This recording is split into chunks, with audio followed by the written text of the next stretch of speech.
And we are live. What's going on, everybody? Welcome back to Every Voice Paranormal Stories with Ghost Mafia and Brian's Paranormal. This week, we got a special guest for you. Alyssa Parrish, Rock Fam, is here. That's right. She wants to share some of her paranormal stories with us. So, what's going on, Alyssa? I'm just watching my daughter be naughty right now because she just knows I'm on the phone. That's what they do. Falcon. Now she's trying to get Falcon's attention again. Falcon! She sounds like you're swearing. Stop. Let's see who else out there in the chat. We got Darwin's out there. Brian's Paranormal. Candy Kisses is out there. Leonard Plays. Aniki Jack, Colorado Explorers. Sandra Barnett. West Haven always and forever. Uber Goober ladies in the house. What's going on, Oobs? How's it going, Oobs? People just coming in. 12 watching so far. Guys, share this out. Let everybody know that we are live. Yep. Meow. Becky, oh, that's Becky Loves Japan or Becky Loves Pancakes in it. She changed the spelling of her name. Yeah, it's a Becky Metal. Yeah, see, she should have changed it to Becky Loves Pancakes. Yeah. She always wants me to make them pancakes. Right. How is everybody doing out there in the chat this week? We have had some interesting episodes over the last couple of weeks. Hopefully, we're trying something different. We're not going to use OBS this week. A lot less confusion, a lot less things going on, perhaps, maybe, hopefully, and things like that. I mean, even so far as the video that I did today, telling everybody that we were going to be live tonight. Somebody told me they heard whispering in that video. And I did that from my phone. That was me. I told you about the whispering. I heard it too. Like, seriously, go back and listen to the video. I did it just says ad on it. I just shot it from my phone. There was even whispering in that. Yeah. Crazy stuff. Hey, Technetic Beats. What's going on, Technetic Beats? I was lurking in his stream earlier. Yeah, I was too. Just hanging out, chilling, listening to some music. Walker family. Lady Swans. Look at that. Lady Swan serving pancakes. Lady Swan serving pancakes. Look at there. She is in the chat. Oh. Goober's giving Nero hugs. Walker family's in the house. Everything ooh. That's a new one to my channel, but that's all right. That's all right. Everybody's welcome here. So, love you a lot, JoJo. Sorry I haven't been active, but I have watched. Goober. Yeah. So that's okay, Mom. I know you lurk. Aniki said she tweeted it out and put it out on her community page. Thanks, Aniki. Nice. Thanks, Aniki. Oh, I tweeted. Hey, happy mama. Technetic Beat says, I named that beat Ghost Hood. I already have a song idea for it. Actually, Technetic, I would love to collab with you and just to get some background music, something I can play during E.V.P.S, something kind of gothic, eerie, low, ominous, creepy sounding, you know. Yeah.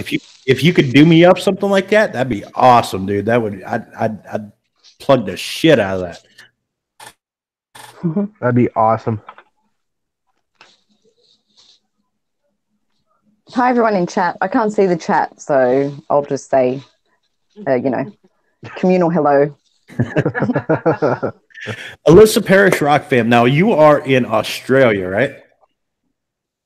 I sure am.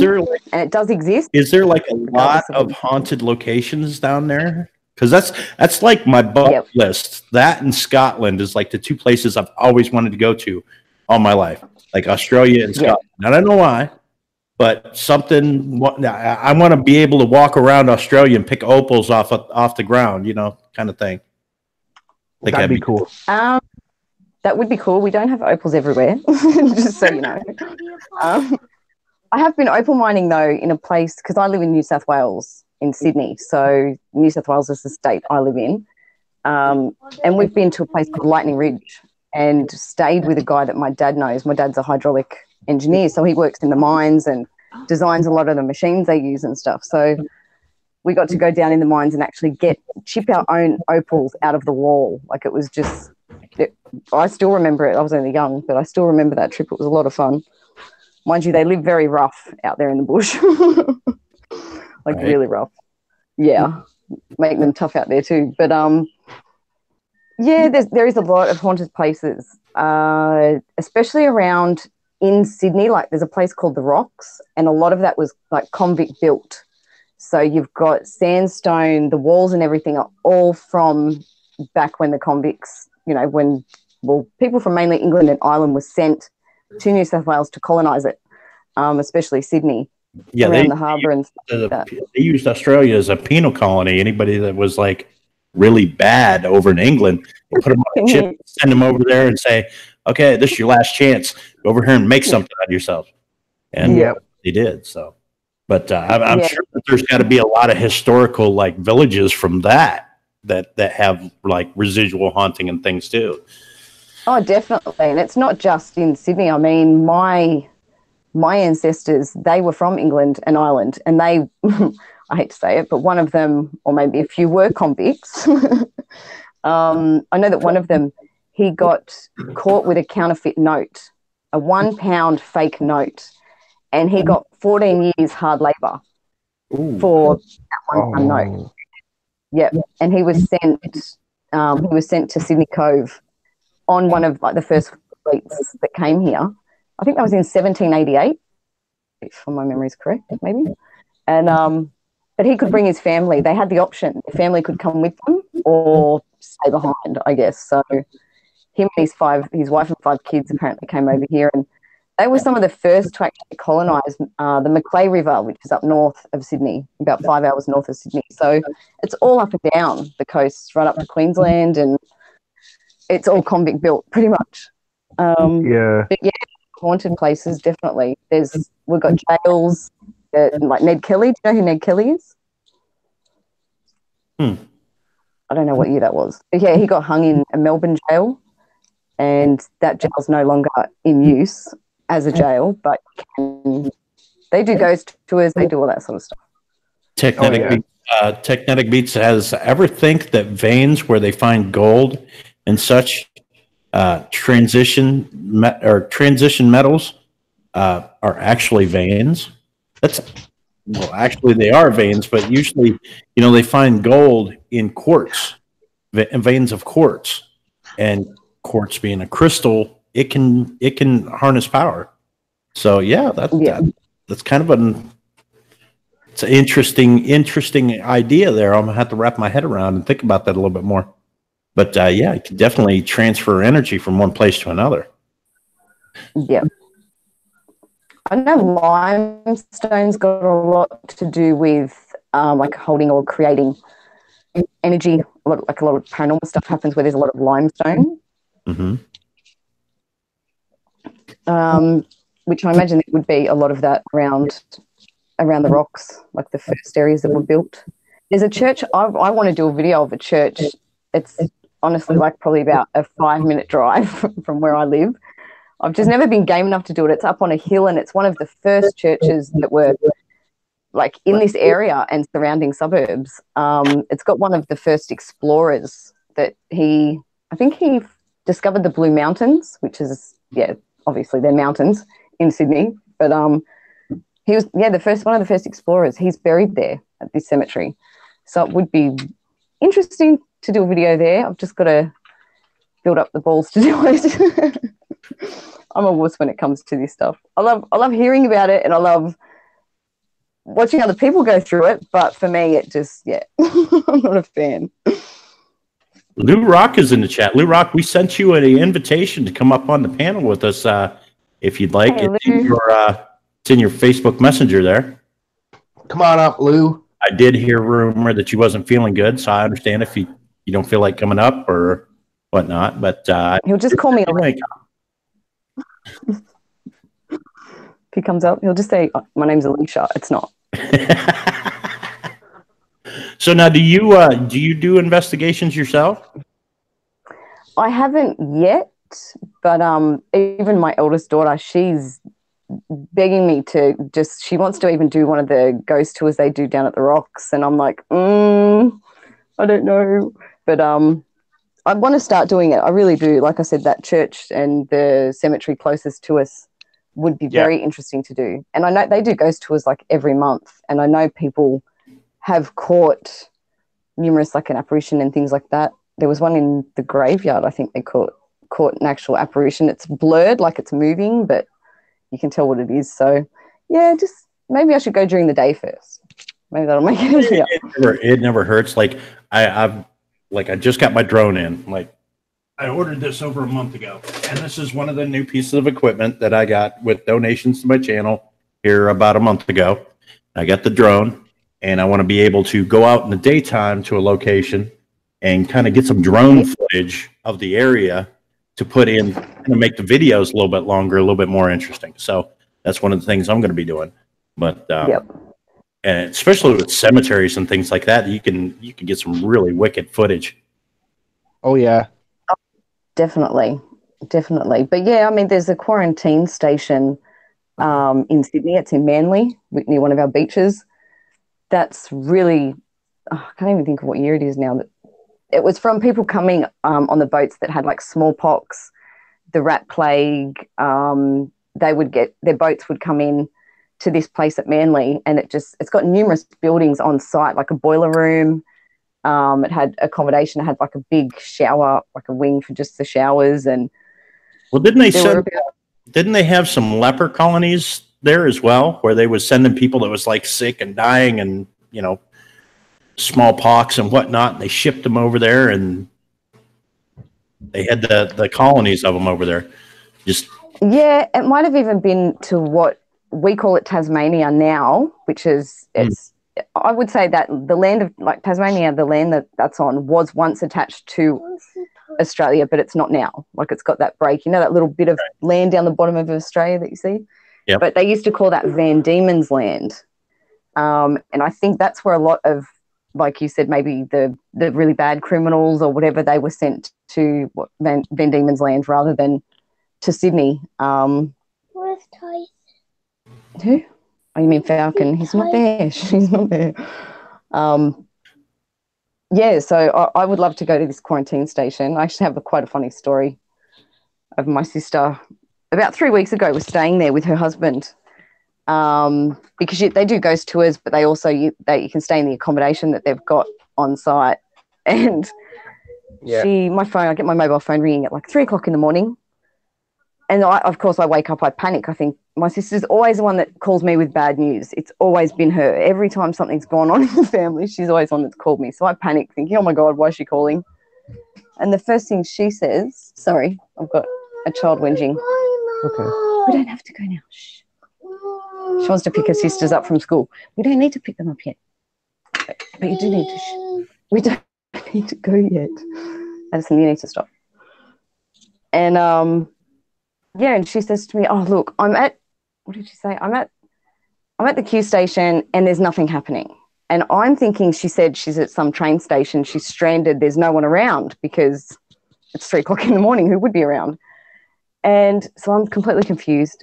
And then I'm like, what train station are you at? What, you want me to come and get you? Like, where's Leroy? Where's your husband? And she's like, what are you talking about? I'm not at a train station. She said, I'm at the Q station at Manly, the quarantine station. She said, I'm by myself. Like, Lee's asleep. I'm just trying to make something happen. So I'm standing outside the boiler room.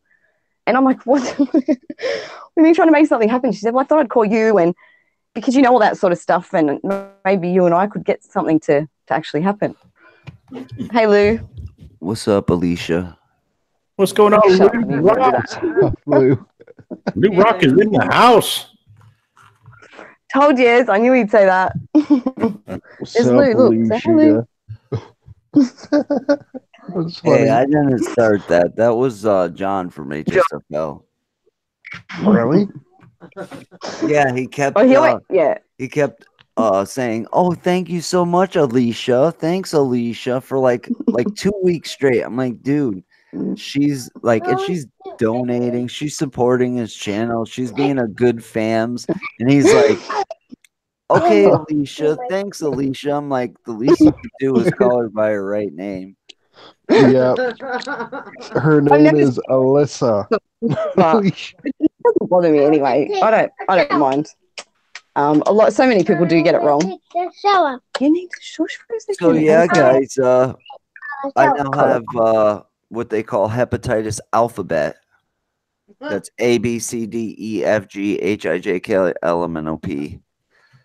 I went to work yesterday, and we were remodeling a bathroom, and we pull out a toilet, and so we go to lift the toilet over our heads to throw it into the dumpster, and a nice good squirt of water sprayed right in my mouth.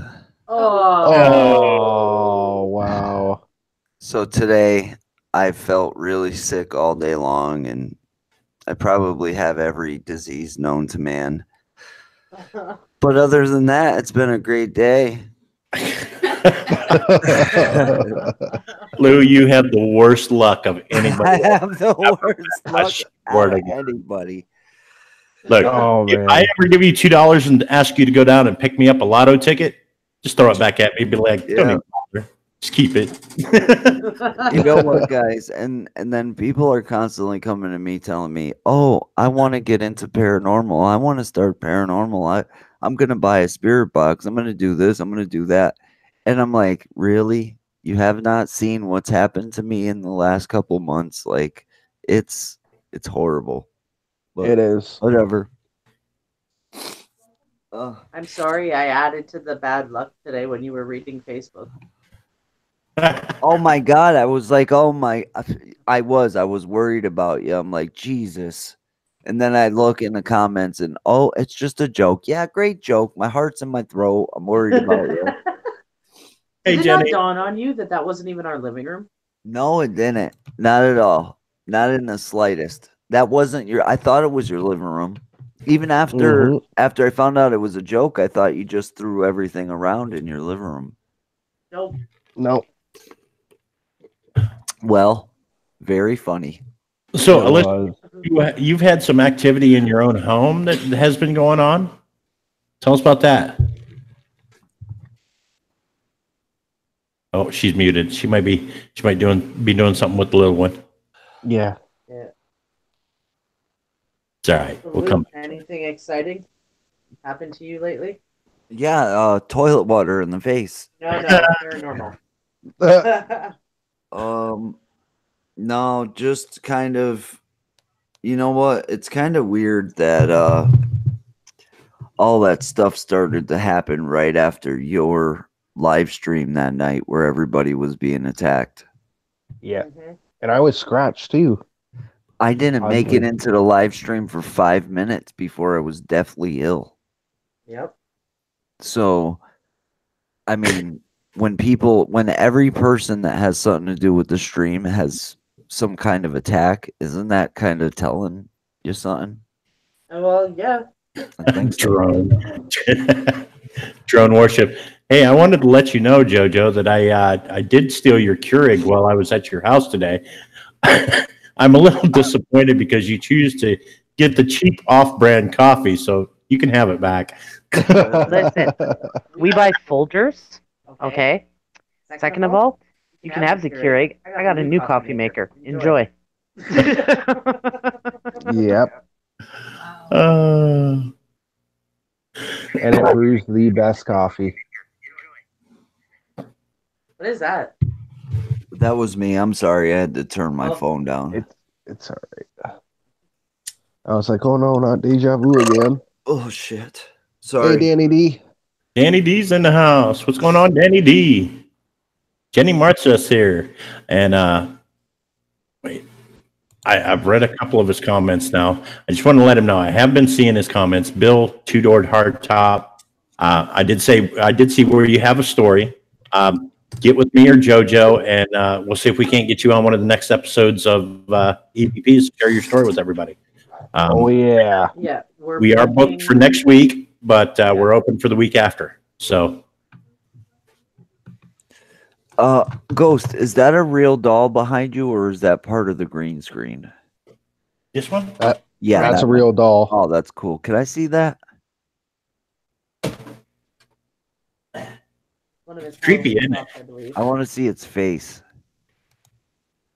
Oh, that's freaking messed up. Right? It's creepy. It creeps me right out. Did that come like that? Yeah.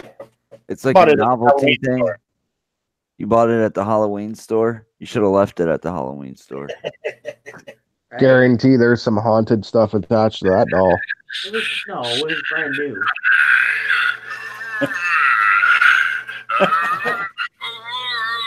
Oh my god. Haunted garden now. Has Alyssa made it back yet? Is that supposed to be an African American zombie gnome? No, I think he's just a zombie gnome. He's like green. He's green. All right, because through the camera, he looked like a dark complexion. I kind of was like confused. I was like, really? Okay. Hey, I got my daddy bear here someplace too. Oh, let me see Mr. Bones over there. Your daddy bone? Oh, daddy bear. There you go. There's one for you. He plays the banjo. Nice. So, I noticed that for this stream, I noticed. Okay, hang on 1 second. There we go. I noticed for this stream you don't have the Ovulus on. No, and okay, so with everything that's been going on with EVPs over the last couple of weeks, I wanted to kind of step away from inviting it to happen, so to speak.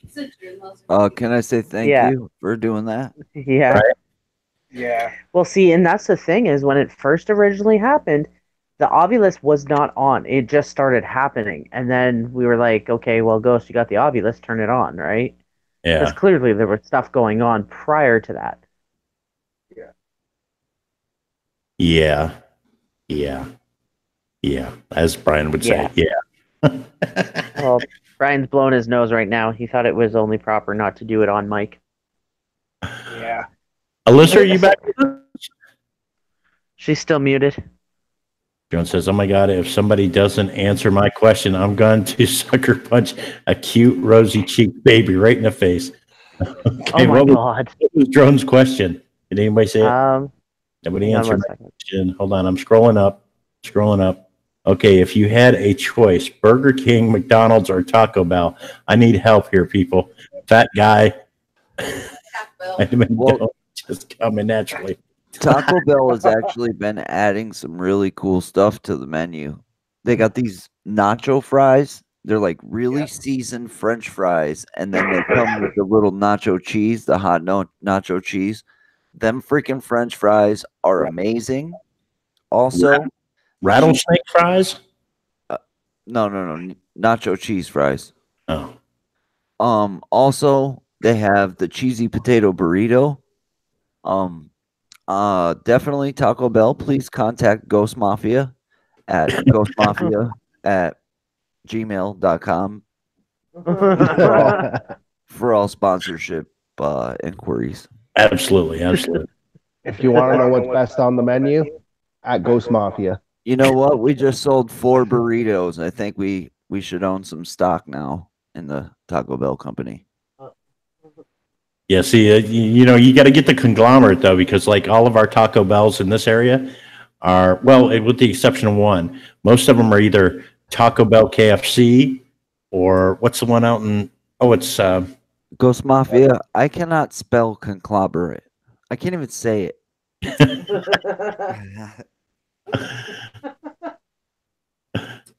But you got to get the Taco Bell, KFC, A&W, and what's the other one? Long John Silver's. They're all in together. I miss Long John Silver's. Long John's was awesome. We used to have it up here. Now we don't have it. Those sound like mental disabilities. Oh my God. The one in St. Clair's was still open. It's a Long John's KFC. Long John's, A&W, KFC, hyperactivity, bipolar disorder. Yep. And McDonald's. Look, I'm like Ricky Bobby. I will go up there and I will get my A&W burger and my Coney dog, and then I got to have like my biscuits and gravy and my mashed potatoes and macaroni and cheese and my popcorn chicken. And then you got to have your side of hush puppies. And then Jerome says, "Oh my God, now I want KFC. Stop right now, people." And then, of course, you got to have the couple of chalupas on the side of that. So it's like Ricky Bobby's dinner table when I go out to KFC Taco Bell.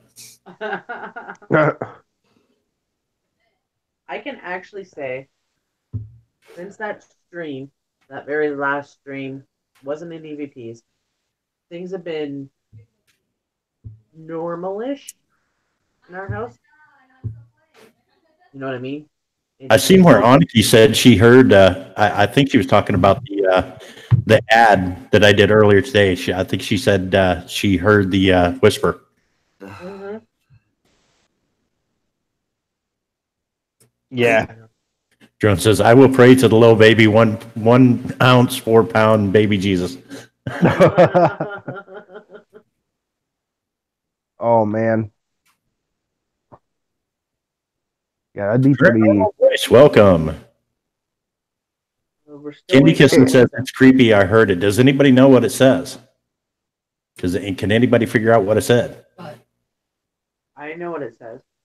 I know what it says. What does what say? What are we looking at here? If you go watch the ad that Ghost did prior to this stream, he posted an ad for this stream, and there was actually something that came across in that ad. Yeah. You know what I got? Can I show you guys something real quick? Yeah. Sure. Yeah, go ahead. So, for people that are familiar with my channel, when I first started getting into this, I had a little girl who was kidnapped and murdered. Now it would be 26 years ago. And the first time I visited her gravesite, I bring this recorder with me. And as soon as I turn the recorder on, I'm going to show you what it says. This is totally amazing because I was with 2 dudes. Watch what this says. This is crazy. All right. All right. All right. So I'll play it a couple times, but you guys tell me what you think you hear. What's up, PD? Oh, I got the exact same recorder, Lou. The exact same one. Oh, I got something wrong. Oh, hold on. It's recording. It's recording. You know what?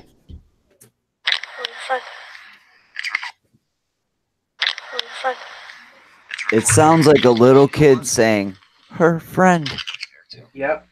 Yeah, it does sound like a little kid. I can't make out what it's saying, but Hold on. Let's hear it one more time.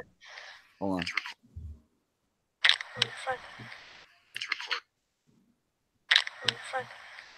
on. Yeah. I could turn this up a little bit. Hold on. Let me turn it up a little bit.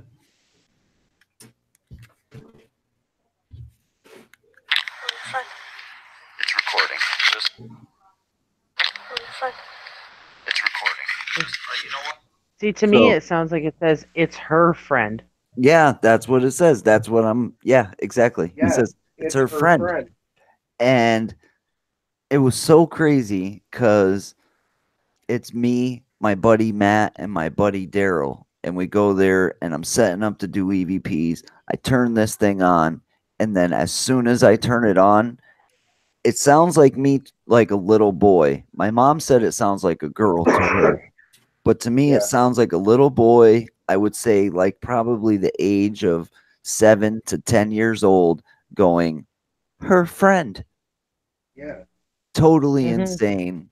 And probably one of the coolest captures that I've ever made. And yeah, on this little simple recording device.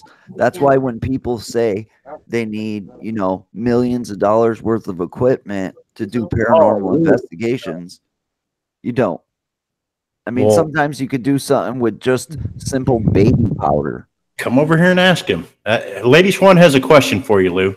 Sure. She wants to come over here on camera. Hi, guys. Hello. Okay, so I was watching some of your older stuff, and I want to know, who is Tammy? Tammy, that's the grave that I'm talking about that I got this EVP at. Tammy is a little trying to make it a short story. We got time. Go ahead. All right. So when I This first isn't back yet, so when I first got my first message, of course, it was on the G Team's live stream. It said my name and a bunch of stuff that piqued my interest and Patty's interest for us to meet each other. So shortly after that happened, I bought my own spirit box. Now, the very first day that I got it, I opened it up. I went on my back porch, right behind my house. Sunny day, sunny, nice summer day. And I turned it on, and I'm getting these messages. And the first message was, they put me in a car. And I'm like, I don't know what it. And then she says her age. Then my son comes outside and she starts straight up talking to my son. My son says, how old are you? 14. And then he's like, well, how old am I? 11. What kind of shirt do I have on? Plaid. It's just straight up talking to him. So I have no idea who's talking. And so I had just started my channel. I was excited about it. That night I was going to go to a location. And I ended up getting a random phone call from my aunt. And of course, I'm promoting my channel to my aunt. So I'm like, have you been seeing what I've been doing? It's crazy. I'm talking to spirits and I'm going out tonight to this location. And it's about 45 minutes from here. And my aunt Donna says, well, why don't you go to the place right around the corner from your house where they found that girl? And I ask her, what are you talking about? She's like, yeah, right around the corner from your house, there was a girl found, 20 something years ago. That's right there in your neighborhood. And so for me, it clicked. I'm like, you know what? That would be perfect. It's close. Let me do this. So I go out without knowing very much at all, only kind of little snippets that my Aunt Donna told me. And so we go out and we do an investigation, and we get so much stuff. Like, people that have actually seen the video, they've seen that, like, I had my EMF. I've never seen an EMF go off so crazily. It was, in fact, it was pinned all the way to green, and it was going so fast. There was demonic sounds coming through my spirit box. It was crazy. But we were getting like these answers of, can you tell me where you were murdered or where you were found? We're walking, and it would go here.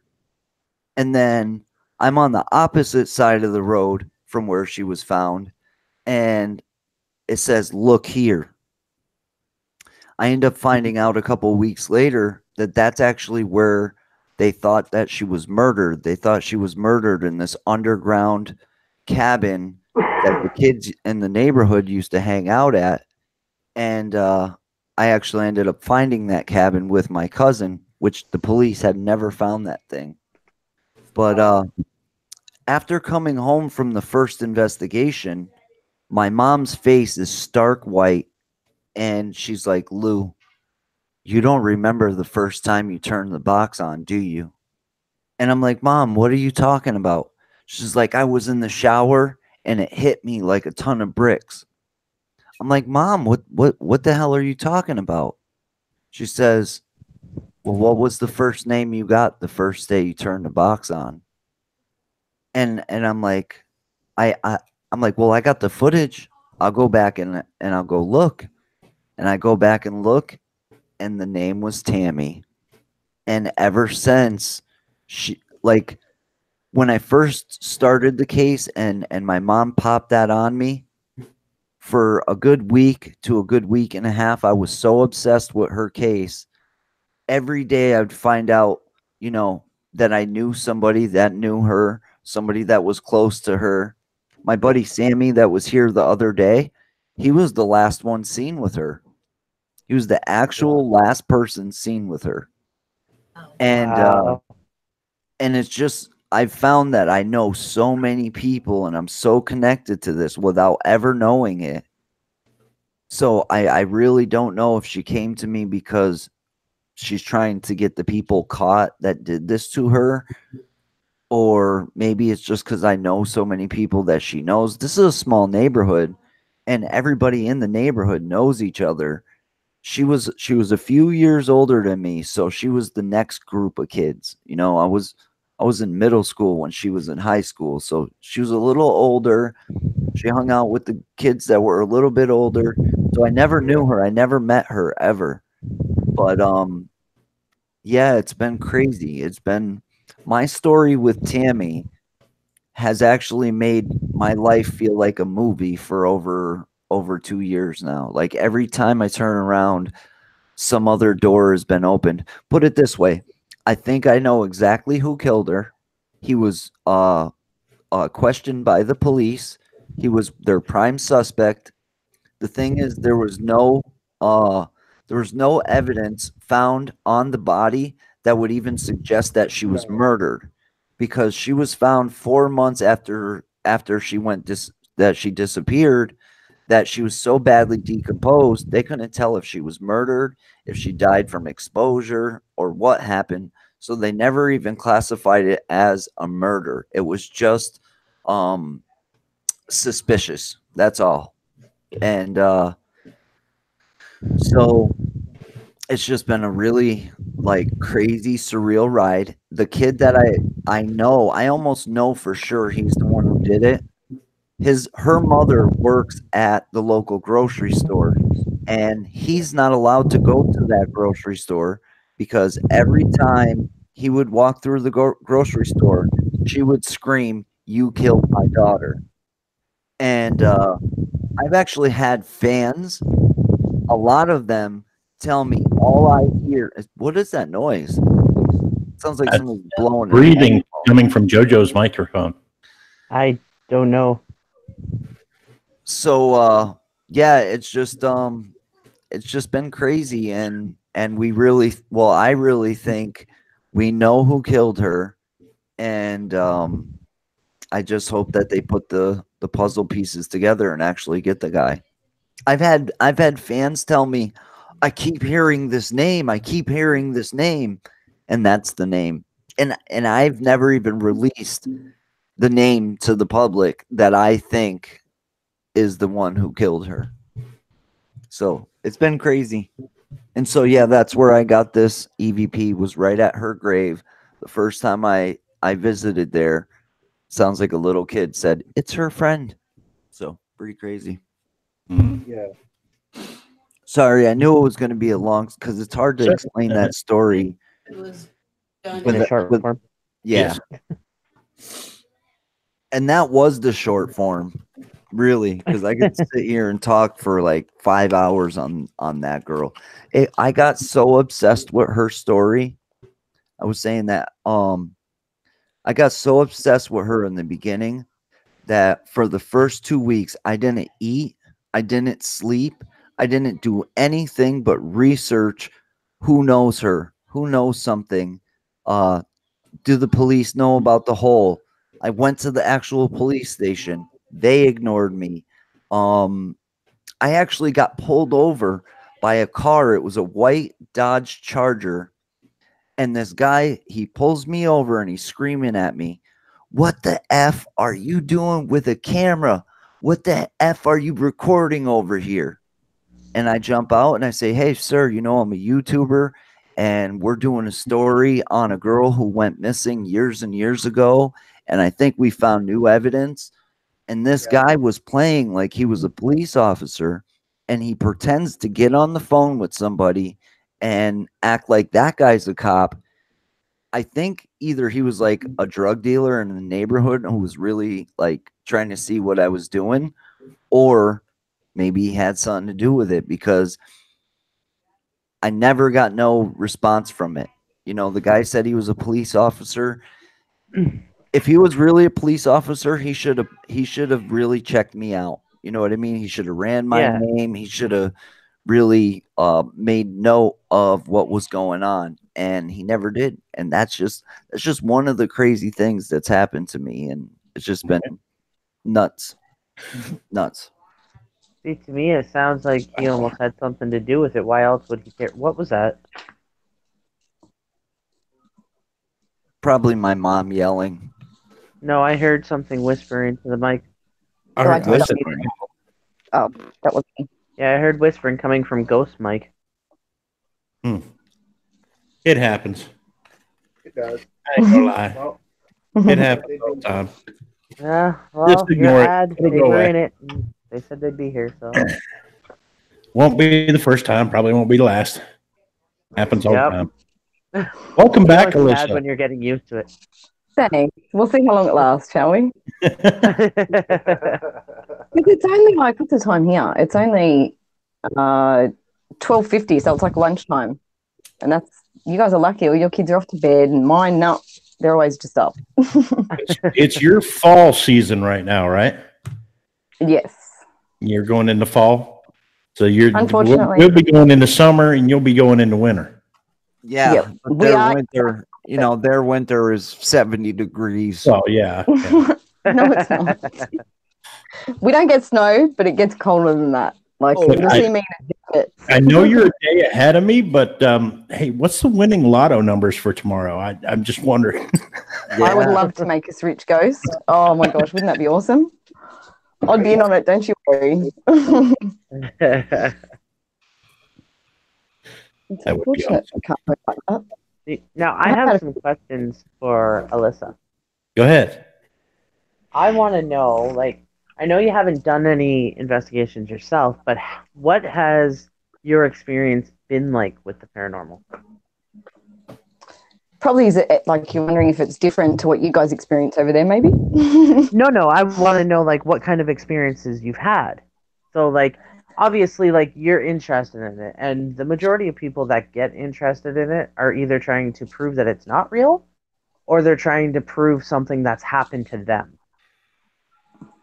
You know what I mean? Yeah, I haven't. Well, the only I guess what makes me believe in it is just things I've, I suppose, felt for myself. Like, or I mean, I've got an uncanny ability to just be able to read people. Like, I mean, I can see someone go into someone's live stream that I've never even seen before, or not even that, someone even in the chat. But I just know what they're like. I know what sort of a person they are.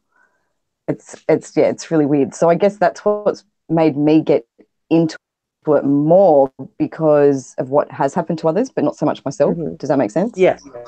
Plus she's seen all the crazy stuff on my channel. Yeah, Lou's definitely got me more into it, for sure. And all you guys as well. I mean, even your live stream a few nights ago, whenever it was, that was insane. Like, I've never heard my name through a spirit box ever. Oh, that was on Walker Family.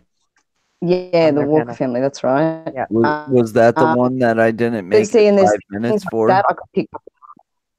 Yeah. No. You. Possibly. That was the one that you were gonna come up on panel, and then something was just like no, and you were like, actually, I think I'm gonna go to bed. Okay.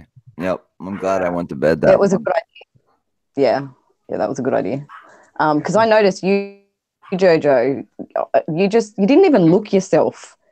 It was a very grainy kind of picture, like really pixelated, but it's at one point when you started getting very agitated, you didn't even look like you. That's why I was like, Jojo, do you feel okay? Are you feeling any different? Because you're kind of looking a little bit that way. Yeah, that night was not that was fun. Crazy. And that was a hell of a catch when you seen that shadow figure dart behind me.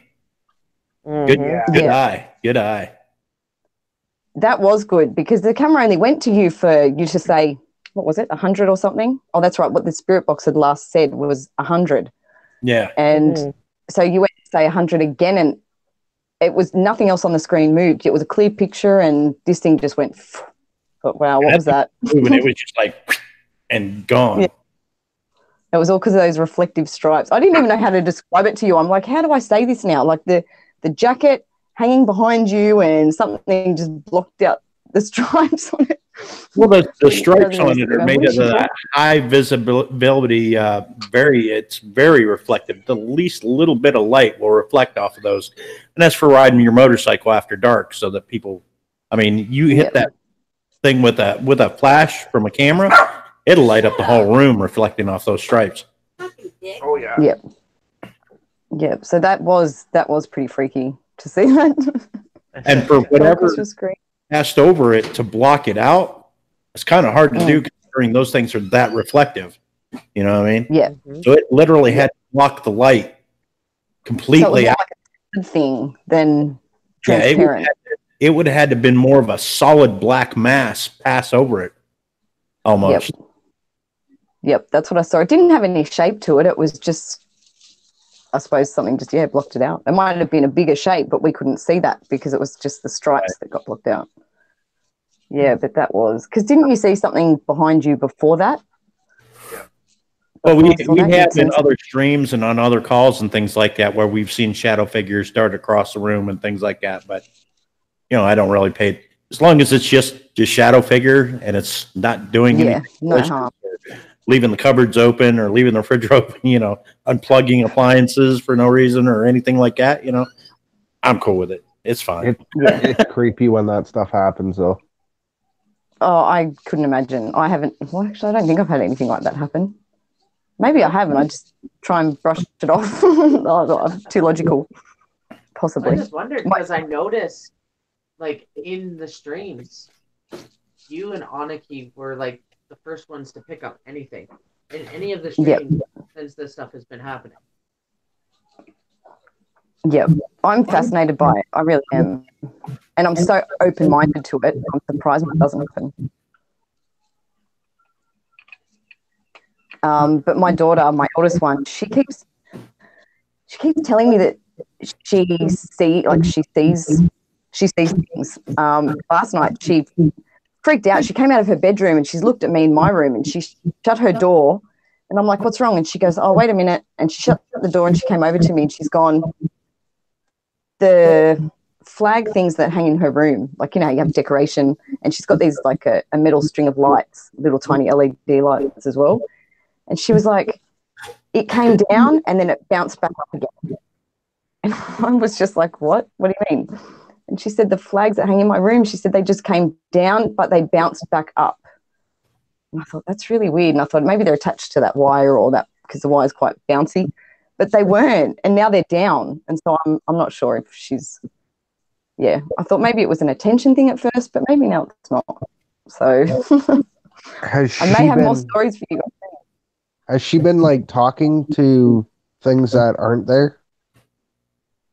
No, she wouldn't. If there was something there, she's more likely to just come up and tell me. But she doesn't like our hallway and says that she'll see something, like say in my room, which is at the very end of the hallway. So if she's in the kitchen and she'll just see something, she thinks that something just goes past.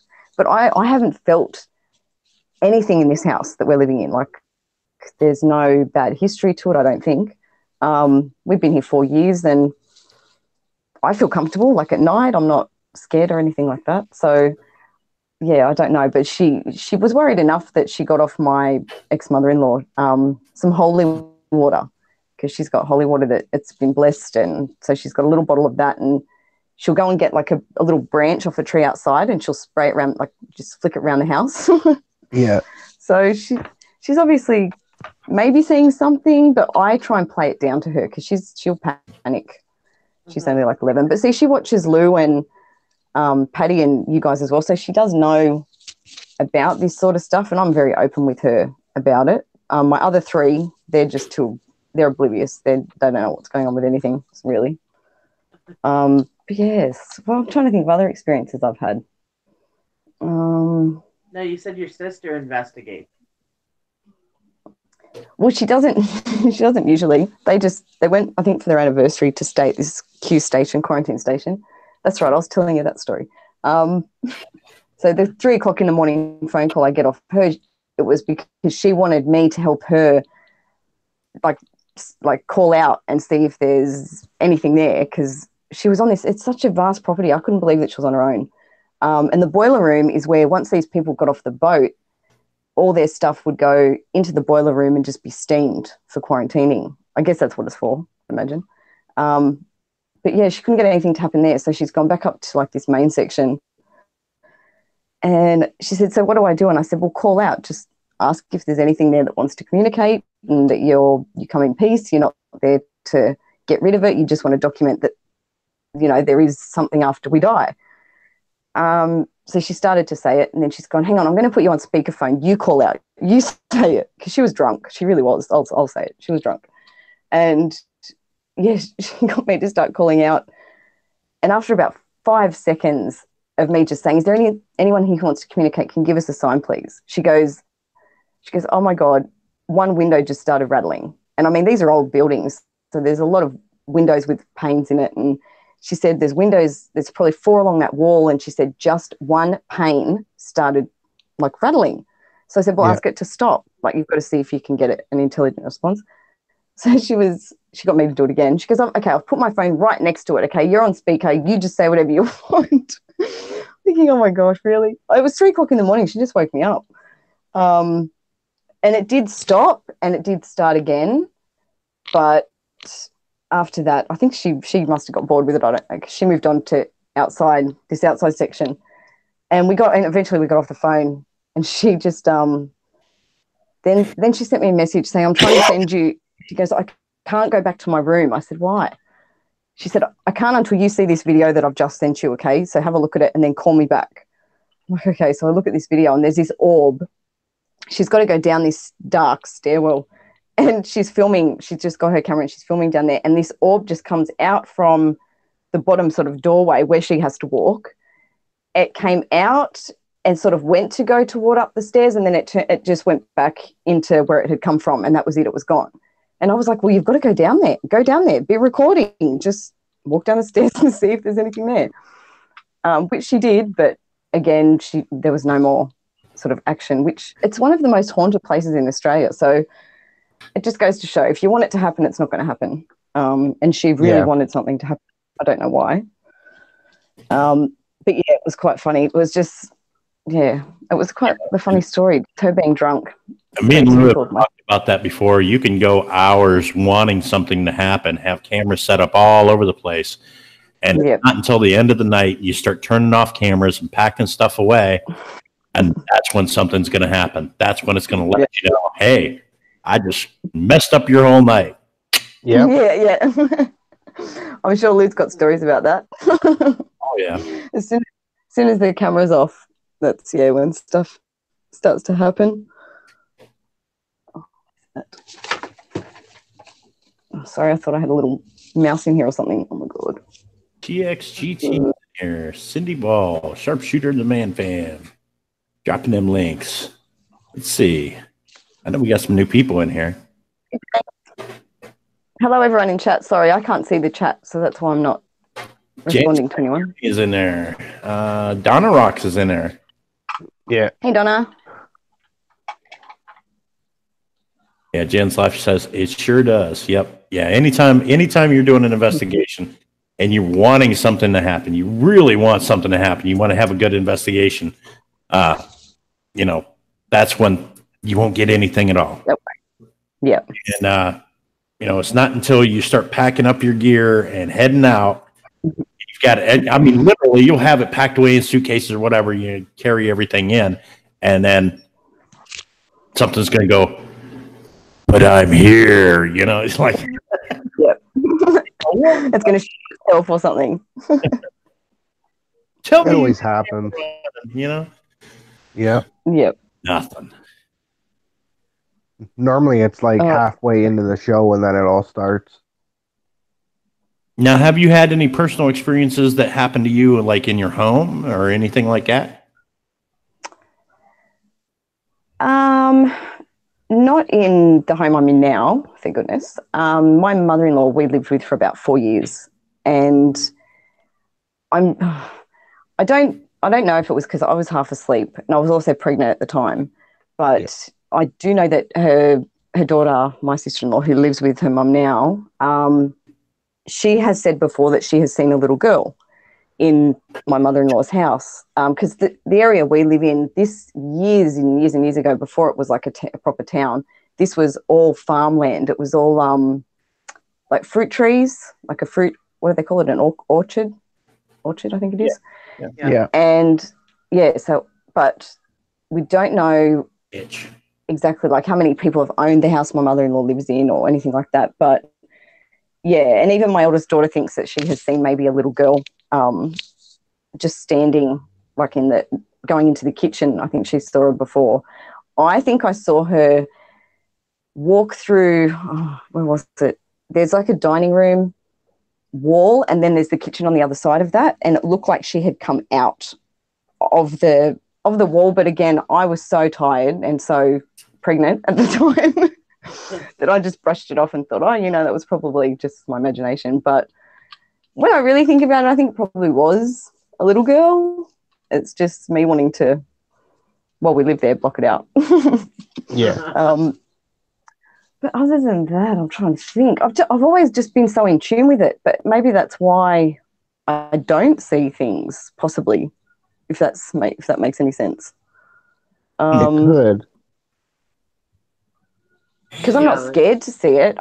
I'm not closed off to seeing it. I'm so open to seeing something. Like I said, I have no problem watching what Lou does. I don't know if I could do it. But yeah, I get feelings like I can pick up on different things, even in live streams. Like, because I watch a few paranormal people from the UK, and one of them. Have you heard of Soul Reapers? Yep. Paranormal. Yeah. They are really good too. Kyle, yeah, I've spoken to Kyle a few times just from things I found either in their videos or he does a thing called water ITC. I don't know if you guys have ever tried that. I suggest trying it because that's amazing. Like, you just get like a silver saucepan and you put maybe an inch of water or something in a silver saucepan, but you've got to have it near a window so you've got that as the light source, because you don't want reflections of torches or anything like that, or even your own reflection in the saucepan. And you just slowly move the water around as you're recording, and you only have to record like a minute or two because you're going to go frame by frame through the whole thing that you've recorded. So you don't want too long. The images that have come through, like, it's like you're talking, one of the images I've caught from doing it myself, and I've sent this to them, like Soul Reapers as well, because I was just amazed. But it even looks like there's a guy sitting on this big rock formation thing, and in front of him it just looks like it opens up to a portal, like it just opens up and there's like this whole universe or something. And this is just in a saucepan of water, you know what I mean? Like, you capture the most like faces. Another one on this, like, it looks like it's sort of on the side of the saucepan, but it's a woman and she's in like a dark long dress, but you can make out features, like you can make out actually, like, I'll get an eye, like just a perfect human looking eye come up in this water. So yes, you should try that. It's a fun thing to do. I did it with my niece and my eldest daughter at my mum and dad's once, and my mum was panicking, thinking, I don't want anything coming here. I'm like, oh gosh, nothing's going to come here, Mum, calm down. And even a picture of what looked like, it does look like my grandfather, just his face from a side on sort of angle came up in the water. And I thought, that's really strange because it's my dad's dad and I was at my dad's house at the time. So yeah, I definitely think there's so much to it. There's definitely life after we die. Whether it's because we choose not to go to the light and we choose to stay here, or whether we are stuck here, I don't know. Like, what's your opinion? Do you think it's unfinished business that keeps souls here? I think every case is different. Yep. Every case is different. It's hard to figure out what's going on in some instances sometimes. Whether they have unfinished business or if they just shied away from the light, or if it's a residual thing that just keeps happening over and over, like a recording, playing on a loop. Like I say, it's different in every facet. I don't think any paranormal at all is ever the same, I don't think you can ever really know the reasoning as to why it's happening or why they're there. Sometimes they'll give you an answer, But again, you can't always be 100% sure that that's the true reason. Yeah. You can't even be sure what's coming through, whether it's something like evil that's pretending to be, a loved one or a child, or you just never know. Right. Yep. How much credibility do you all give to fire pictures? Oh yes, that's another one. That's another another ITC kind of way of doing it is in fires. Yep, definitely. Faces. Is that what they mean? Seeing faces in fire? Faces in the fire. I've seen the pictures. I don't know. I mean, and this is one of those things where I've been educated on things like this, and it can be your mind pulling out familiar images, which is called matrixing, visual matrixing, or it could be legitimate, but it's hard to prove whether it's legitimate or visual matrixing. You know what I mean? So if you can't prove it one way or the other, you can't really. I mean, it can't be used as a credible source of credible evidence as life after death or anything like that. Makes for some interesting photographs. It definitely brings up a whole new topic of conversation, and you can debate for hours on whether a picture is real or if it's just a matrixing, or but like I said, if there's no way to prove it one way or another. Now, honestly, if you got a face in this flame, and it's the same face over and over and over every time the flames, whip, and then all of a sudden the flame reaches out across the room for no reason at all. Exactly. Then you got some credibility one way or another. You know what I mean? But picture by itself, picture, many pictures, okay. If you're doing something like that and you've got yourself and someone else, and you're seeing something that person... We can barely hear you, Jojo. Hang on.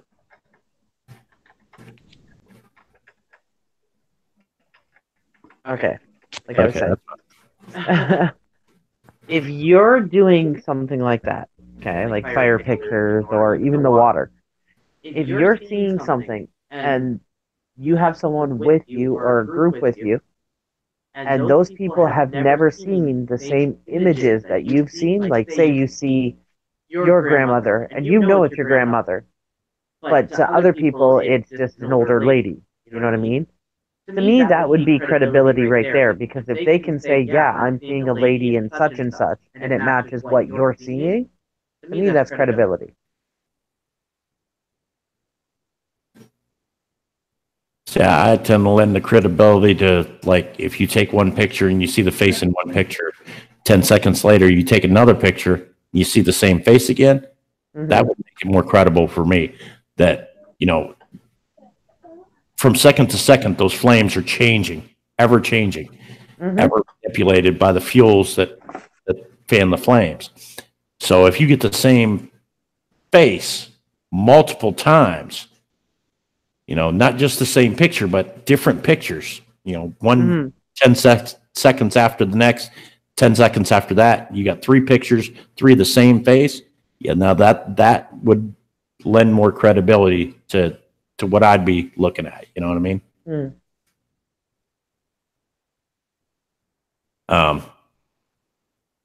The way that the brain works, it looks for familiar things first.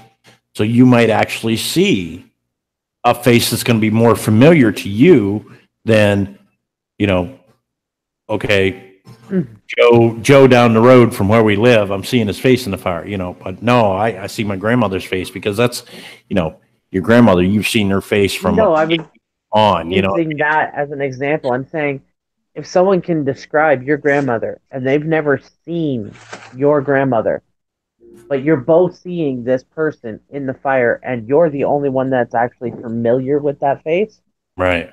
That's credibility to me. Because if someone else is seeing something and they've never seen this person or thing in their life, how else do you credit multiple people seeing it. Yeah.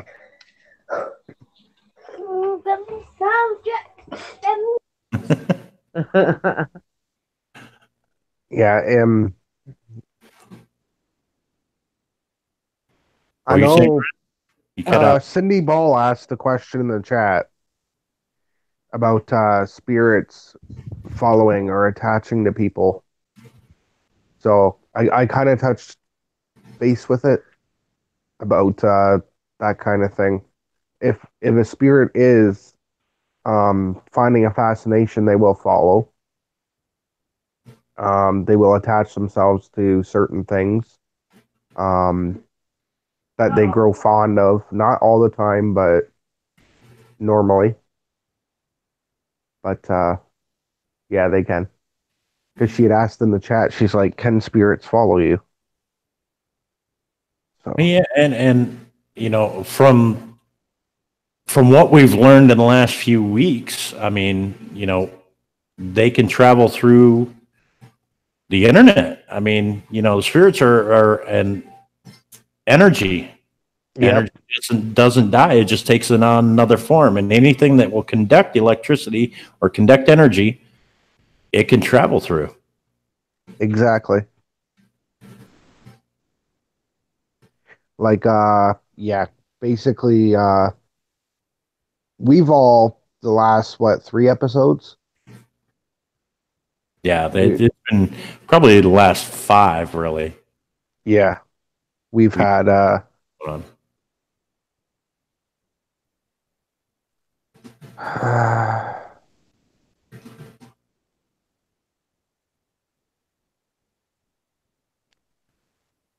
What were you saying, Brian? Oh, I was done. Oh, okay. All right. Well, sorry, I was taking care of something in the chat there. Oh, yeah, I've noticed that it's been coming in and out. So yeah, I've seen it. It's all good. Yes, but what Lou Rock was saying, guys, if you ever plan on getting into the paranormal, make sure that you're coming to one of us before you do anything. So we can give kind of tips on how to close or open things, or you know what I mean. Never try it by yourselves. Well, if you're a first timer and you're going out there and you think, oh, okay, I've seen a lot of these, you know, guys on YouTube or even on television, and I see how they do it, and I know what I'm doing. Yep. Yeah, it takes a lot of work and a lot of energy out of us sometimes. It can be physically draining. It can just wear you down real fast. Even Lou can tell you that. When you're doing E.V.P. sessions or spirit box sessions or anything like that. And again, you know, if you're not sure of what you're doing when you go out and do these things, it can be more detrimental to your health than what you'd think. Because exactly. you can come home with an attachment, you can bring something home with you. There's all kinds of different things that can go wrong. But always protect yourself. Always take the necessary precautions. Always pray. Always keep your faith. You know, and that's the best advice that I can give. Yeah. You know, do your homework. Talk with people that are in the field that have done this for years and things like that. And maybe not necessarily come to, you know, I'm not saying come to me. Come before you do anything. Come to me. Just do your homework. Talk to people maybe you know personally in the field. They can give you some advice on things. Yeah. I just wanted to apologize. I got caught up in phone calls and stuff. It's cool. Message. Yep. We don't have the bed anymore. It was left in the house when the house was torn down. Wait. His grandfather. My stepdad's grandfather was attached to an old bed that he had upstairs.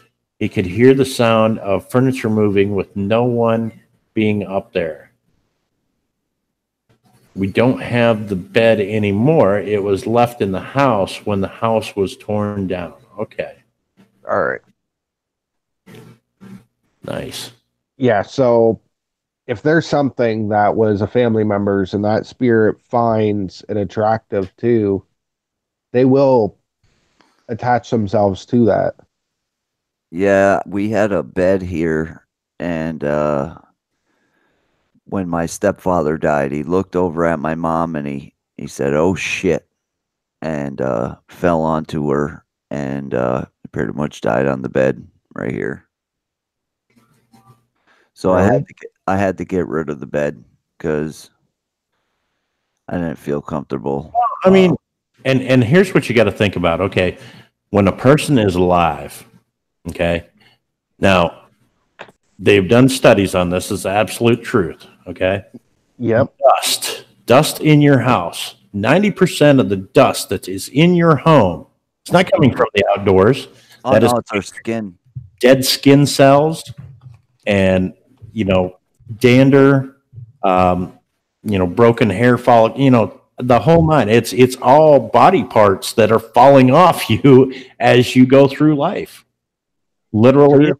And you got to think that dust gets down in the cracks in the wood in the home, and if somebody's lived in a house all their life, say they live in the same home for 60, 70 years. That's a lot of imprinting on that house. And if you have a home that's been in your family for actual generations, that's a lot of relatives that are still in that house, because there's no way to get all the dust and all, the dead skin cells and things that fall off a person's body out of that house. You can vacuum all you want. You're not going to get it out. Oh, that's really gross, isn't it, to think about? That is gross. It kind of is gross. About it, but then when you really think about it, I mean, you can, and I think that has a lot to do with when people renovate homes, it spikes activity. Because where does most of the dust in your house lie? You're getting rid of that. You're getting rid of carpeting, in the furniture, and you start renovating and throwing things out. All of a sudden, it's like them being evicted from their home. A piece of them is going right out the door. You know what I mean? So, because that's when a lot of the activity does kick off, is when someone is renovating, isn't it? Like an old place, and that's fine. They contact someone to come and help because shit starts happening. Yeah, the Walker family says, it's almost like we're a part of the home. We are going in the walls. You literally are going in the walls. You literally are going into the air duct system. Well, and all that. Another thing is, like, one of the craziest things that ever happened to me was in a high-rise building. And this high-rise building is made out of mostly granite. And they say that, like, certain stones, like, put off their own amount of radiation and energy and stuff like that. So you got a whole building made out of stone. I'm thinking maybe it can pick up, some kind of imprint of a person. Because I'll tell you what, I looked, and this person looked as clear as I'm looking at my mom right now, like just like a person. Wow. Well, it's not that the stone. Well, some stones will give off radiation. I mean, plutonium, things like that. But a lot of stones have what you call a resonance frequency, and if you can get a resonance frequency oscillated at that exact frequency that the stone is tuned to, you can cause that stone to vibrate, and it'll give off its own energy. True. They say that there's a certain amount of radiation in Grand Central Station. Yeah. Because of the stone there. Wow. I've heard, and that if you live around buildings that have a large amount of, I'm not sure if it's granite or not, but certain stones that if there's so much of that rock, it could, create health problems. Because it holds that energy, it absorbs it. Yeah. There's all kinds of, like, dude, when I first got into this, I didn't even believe in ghosts. And then I was thrust into having to believe now in crystals, and then believe in sage, and then believe in this and believe in that. And it was like, I was really apprehensive to it all. But then it got to a point where it's like, well, if you're going to believe in one part of it, you kind of have to believe in the other parts of it, because it's kind of how it goes. I don't know. Okay, so City Girl Country Heart says, Ghost Mafia, what can I do to get annoying spirits here to go away? Hey, I'm not that annoying. The first thing I would do is yell, Ghost Mafia, get out of my refrigerator. But then, basically in the same format, what you want to do is assert your authority in your household. Like, actually speak to it. Speak assertively, firm, like you was talking to a 10-year-old kid that just broke your mother's vase or something. You're like, don't do that again. Get out of here. Speak with a authoritative intent towards that spirit. Assert your dominance.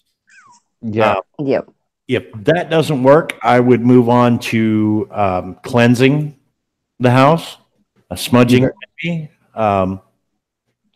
You can put out rose quartz crystals in different areas of the house. Salt, kosher salt.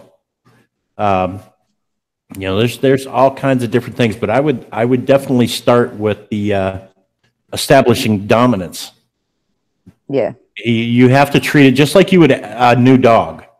When you raise your voice to that dog and it drops its ears and lowers its head, you've asserted your dominance to that animal. It knows that, okay, I've done something bad. I just wet on the floor and I'm sorry, assert your dominance. You got to show them who's boss. Yep. You got to let them know that it's your home. Well, they're not even in the right dimension, really. So that's what I'd be telling them. Go back to, your dimension. Exactly. And that's why I don't touch Ouija boards either. Well, I would never touch one of those things. You can pick it up off of anything, really. True. You could, but I think a Ouija board is just inviting it. It's just giving it, it's like opening the door completely and saying, come on in. Yeah, but you gotta think about it.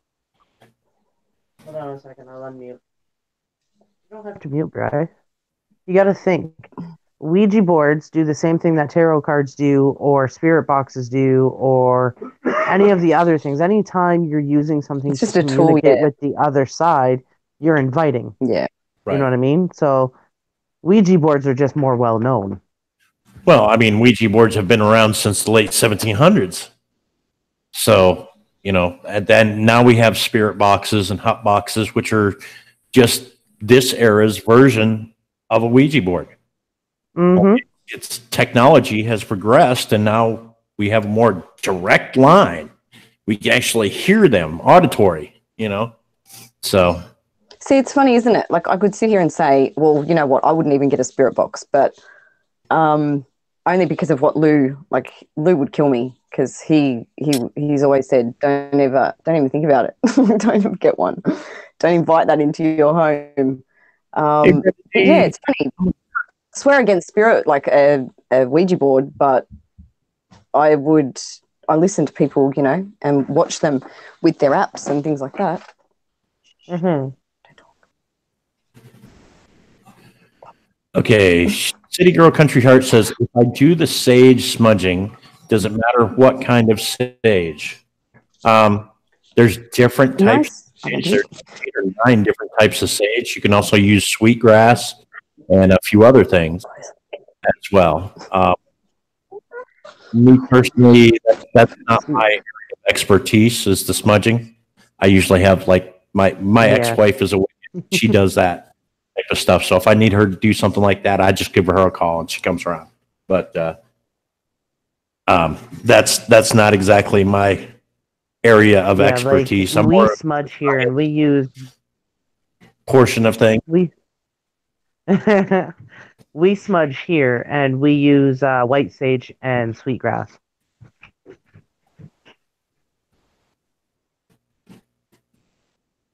I heard the guy that invented the spirit box board, when he died, they made his headstone a spirit board. I've seen other tombstones that were made into like a witch board or a Ouija board that was laid out like a Ouija board. I imagine that'd be pretty expensive. Now, when I die, and this is what I told him. As a matter of fact, honey, what did I tell you I wanted for a headstone when I die? A magnet. I want it made out of magnetite. So when Lou Rock comes to the cemetery, all his EMF detectors and everything are just going ape shit. That's what I'm evil. I know. What you got to do is have like a recording that plays on a loop. So if you're gonna set off all his stuff, you got to have a recording so it picks up like this whispering. See, if you ever want to find my tombstone, you just go in there with a compass, and the compass will point you right to it. Be like Jack Sparrow's. Yeah, but it'd be even funnier if you were giving like whispering answers, because then they'd be like, "Oh crap, he is here." Right.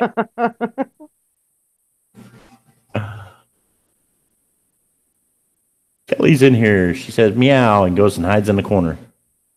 PSPR, Paranormal Pursuit. What's going on, PSPR? I hope we was able to answer your questions there, City Girl Country Art. If you have any more questions for us, let us know. We'll try to answer them the best we can.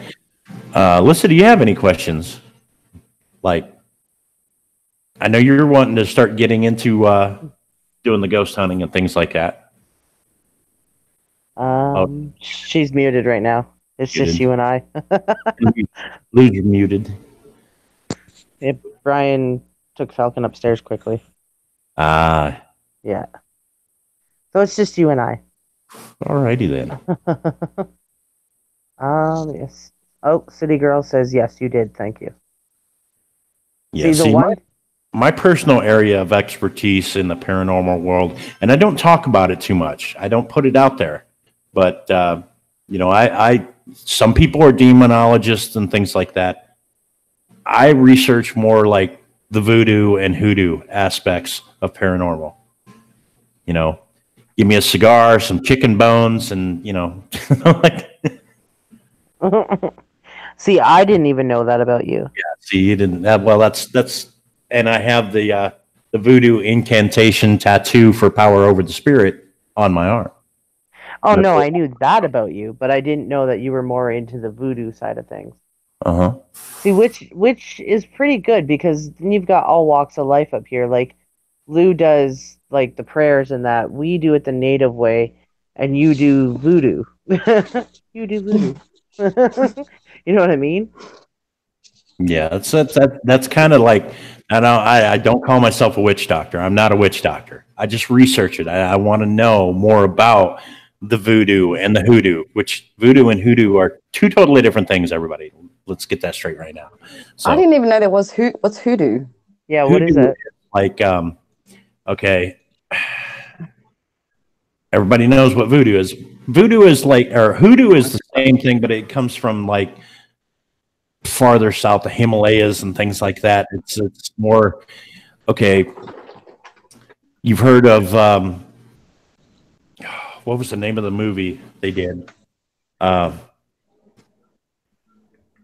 They go down there, and the queen actually turns the guy into a zombie. Well, that's actually real. They can actually turn people into zombie. What they do, they use it's like the blood of a blowfish that can be highly poisonous. But what it does, it clouds your mind so much that you just walk around in a zombie state for years. And things like that. So the hoodoo is more like it's got voodoo undertones, but there's more science behind it, so to speak. There's more like spells, but they're like, I don't know how to explain it without grabbing books and reading passages and things like that. But The Serpent and the Rainbow. That was the movie I was. Guys, I'm interrupting again, but sorry. Yeah, I got 20 phone calls. My Uncle Mark, my cousin, my everybody. It's like everybody waits till I get on the internet to start bugging me. Now, is it more like you're talking about incantations? Like back in ancient Egypt, they used to use that, like when they were burying people, and they have the whole city of the dead, and like their whole beliefs. Is it kind of like that kind of thing, where they believe that certain incantations can actually raise them and Egyptian gods? Then no, but I'm saying like they had actual incantations that they believed could raise people back from the dead. Yeah, they probably worked. I think we had technologies back then that we don't even know we had. With hoodoo, if somebody wronged somebody, okay, let's say somebody stole somebody's goat and they wanted to get them back, and they're going to put the hoodoo hex on them, okay? Basically, what they're doing is they're going to grab this guy, take him someplace, dance around him a little bit, and make him think that he's really, and they're going to inject him with something or make him drink some kind of potion, and it usually has like blowfish blood or something like that in it, and literally a few days later, that's the guy it's a neurotoxin, right? Yeah, it's neurotoxins. So it has neurotoxins in it, and a lot of times the people will appear to be dead, and they will actually bury them down in these areas without embalming them or anything. So they'll actually put them in a casket and put them in the ground just the way they supposedly died.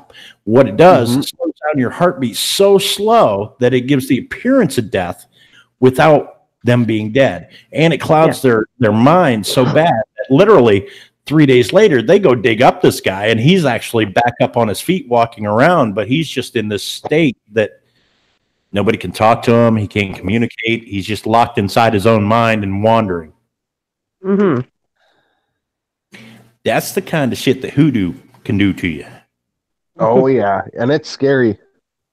If you've ever seen movie Surf It in a Rainbow, it's a Wes Craven movie from the early 80s. Watch that movie. You'll see that's almost a perfect example of what I'm talking about. Exactly.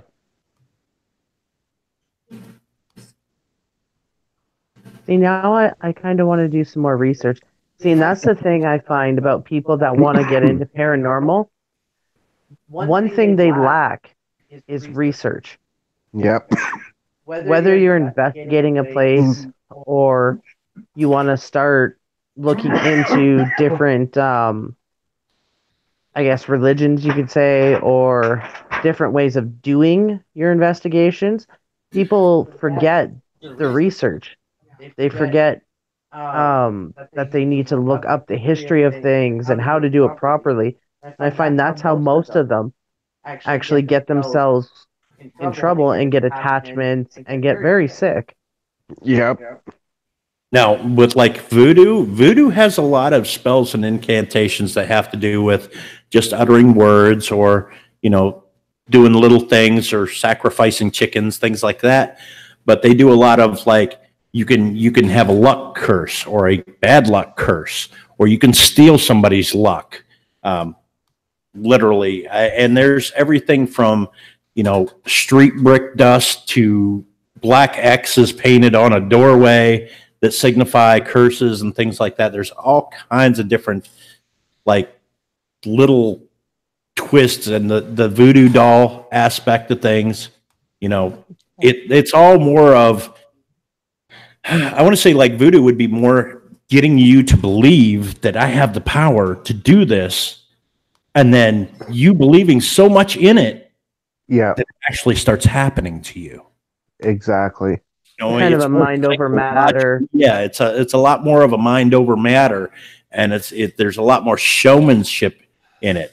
And Santeria too, which Santeria reverse psychology kind of thing. Yeah, it's more the Jedi mind trick. I'll tell you what, I ain't messing with no Santeria. Oh no! Forget. I'm with you, Lou. I'm out of that. I know these guys that did that Santeria stuff, right? They were Mexicans, and they would slash themselves with razors right on They would just go right on their chest and just slash themselves wide open. And these guys were actually gang members, but they were gang members that were into voodoo and stuff. These guys were freaking whacked out. Sorry if they're watching. I don't mean anything by it. Don't hurt me. Yeah. Dreamwalking Angel wants to know if I know anything about the root work that goes out in the South. And again, being from West Virginia, I know about the roots, and I know what roots do what, and I've read. I couldn't tell you, okay, put this root with this root and then make an elixir for this and this and that, Yeah. I've read about it, I know about it, I have that knowledge, but I couldn't do it myself. I would have to literally go by the books to do something like that. But and again, we talked about being from the southern states and things like that. And I used to hunt ginseng and yellow root, black cohosh, blue cohosh, snake root, sang pointers. This is all stuff we used to make money on. We used to take it in and we'd go out there, we'd hunt it, we'd dig it, and then we'd sell it. Back in the day, ginseng was only worth, you'd dig 3 pounds wet to make 1 pound dry, and you was lucky to get $300. Nowadays, you get 3 pounds wet to 1 pound dry. That's over $1,000. Big money. Yeah, it's big money. And they've changed the laws. They've changed the laws and the hunting restrictions. Now you actually have to get a hunting license to go and dig roots or mushrooms, morels. That's another thing. There is psychedelic mushrooms. Everybody knows. A warning. Don't just go out there and start digging up people's ginseng. It might be the last thing you do. That's true. Yeah. That is true. Dreamwalking Angel says root work is special hoodoo that is passed from generation to generation in African American culture. Yep. See, Nalisha is super smart. She is. She's super smart. And she is. She's tried to play me before with, I'm not, get the hell out of here. One of the smartest people I know. But yeah, there is certain root combinations and things out there that you can, like, now the West Virginians, I had old timers that would pay me for yellow root because they'll take that yellow root and they'll boil it and they'll make a tea out of it. And it's good for settling stomachs. Mayapple was always good for like a laxative. There's all kinds of old world,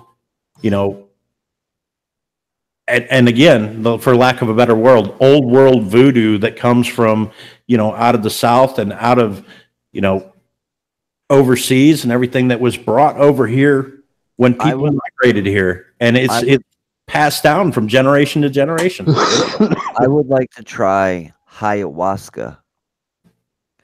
And what ayahuasca is, it's actually a natural form of DMT. I'm sure you probably heard of DMT. DMT is a chemical that's made in your brain when you're dreaming and when you pass away.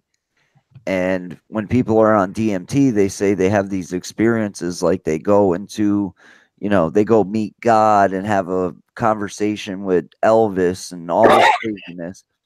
Yeah. But the thing about DMT and ayahuasca, these Native Americans, I believe it's in Bolivia.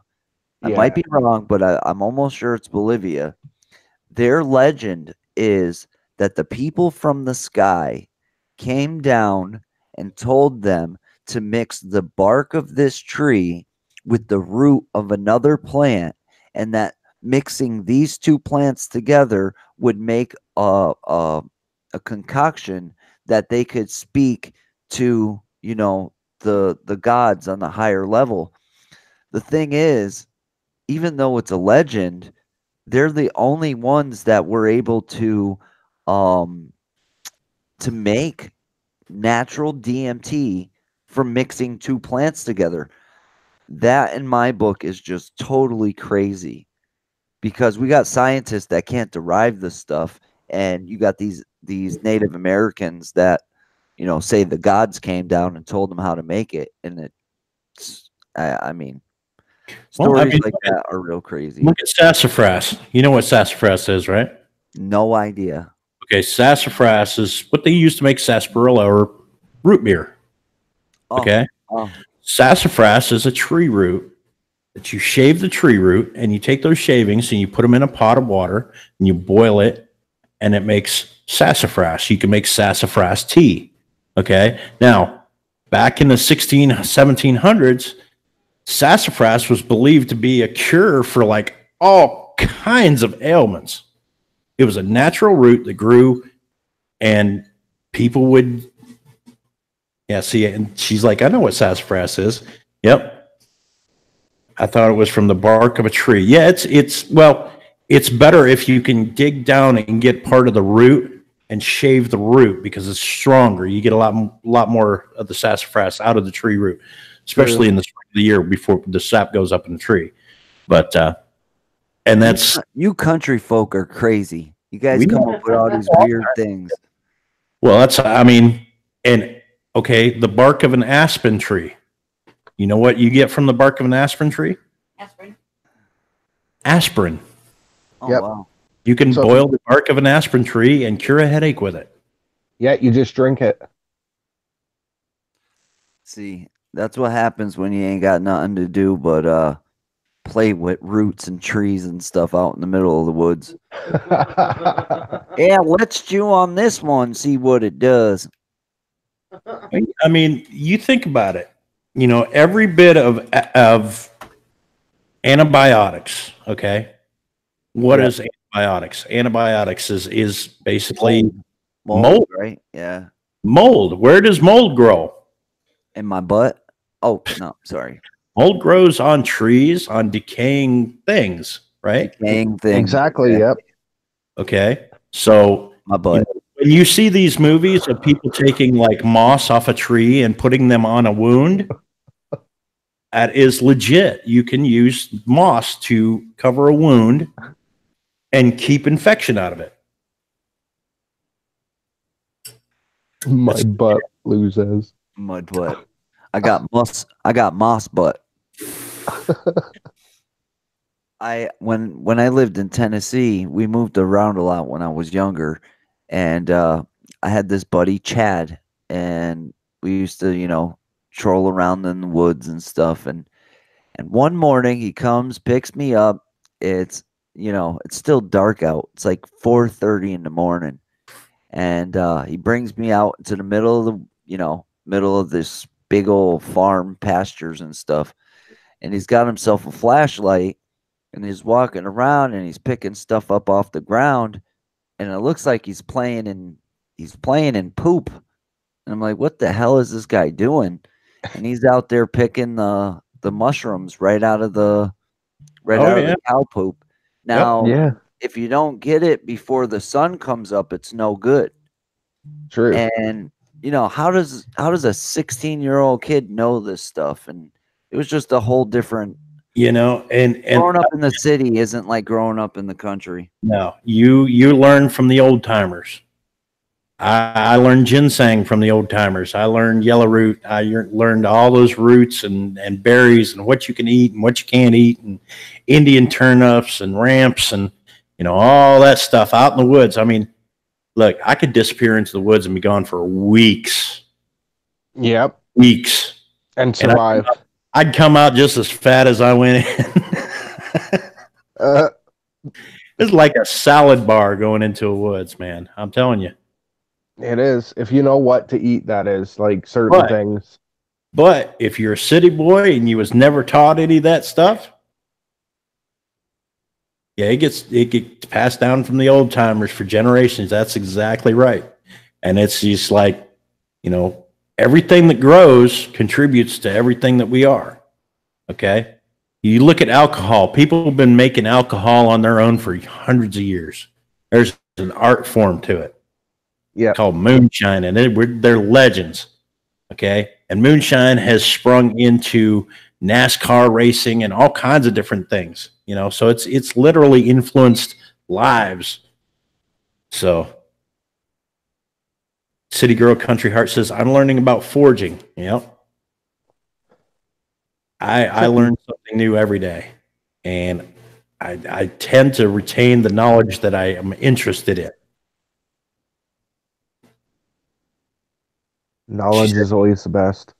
Dreamwalking Angel says, I can make alcohol, I can make soap and medicines, your own butter, I mean, everything's out there, man. Everything's out there. You know what they say, knowledge is flour. Exactly. I guarantee you, I could do a live stream and just me and Dreamwalking Angel could talk about all the shit that we know that's been passed down to us from generations before us. And we could make a 4-hour stream out of it. I guarantee you. But, that's the advantages of growing up in the South. Now, I didn't always grow up in the South. I was a city boy for most of my teenage years. And I moved down here and I got to know the old timers, and they trusted me and they taught me to hunt and fish and ginseng, and I learned a lot. I really did. So I mean, when you learn how to make your own gunpowder and things like that, and then you have the aspects of being a prepper or anything like that, that's one of those things you're going to have to know. If things go south, you got to know how to make alcohol. You got to know how to make gunpowder. You got to there's stuff that you need to know.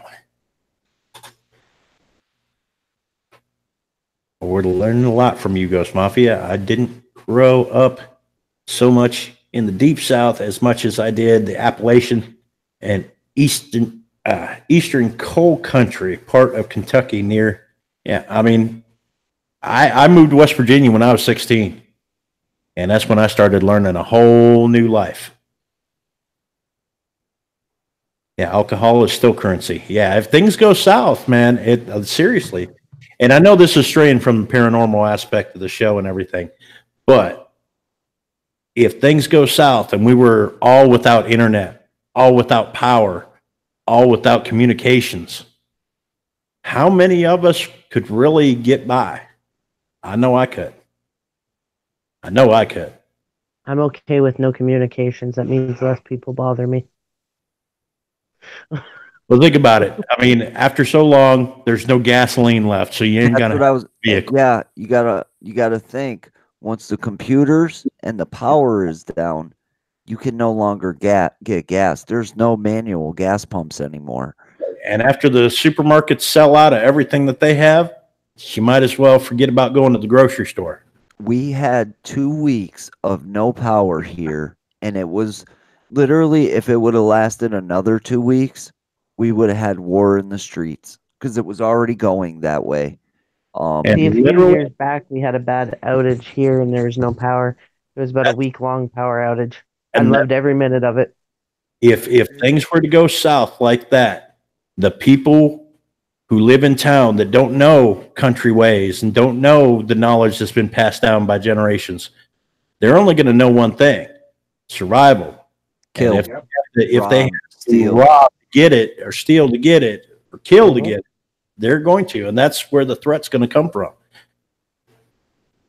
Let's say, all right, because that was a 1 week power outage here, all right? And by the end of the week, we had people fighting at the gas stations in line because they couldn't get gas, and we had people fighting at the supermarkets. Let's say a solar flare hits the east coast of the United States, and it knocks out the complete power grid, and the power companies say, we're not going to have power up for at least 6 months. It would be war in the streets. It would be war. Total chaos. Yep. Yeah, but that's only because people didn't teach how to survive. Thing is how are you going to survive? If it's wintertime, you have no fireplaces here.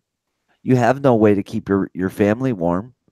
Like literally, we were in trouble because I just had a baby and we didn't even know what to do. We were literally screwed. But if they said 6 months, no food, the trucks aren't coming in because there's no gas, there's no replenishments of food, there's not even a way to get out of here because you can't even get gas to leave. Right. But that's what I mean. People are forgetting, like, I don't know. Growing up, I was taught basic survival and how to do all that stuff. The thing You know is, what I mean? in the city And here, a lot of people weren't. there's I know, only but that's the point I'm getting at is there's you weren't. If you had to, I'm sure you could make something to burn thing a is fire in. there's only so many squirrels here in the city. Well, Like there's start not walking. many. Start walking. Yeah, there's Yeah. not many other things to live off of. Squirrel, raccoon, possum.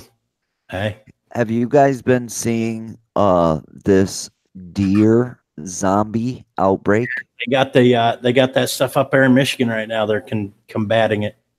They got deer that literally look like zombies. They got their bones sticking out of their flesh, the giant flesh-eating holes all over them. They literally look like walking dead zombie deer, and it's some kind of virus or disease or whatever.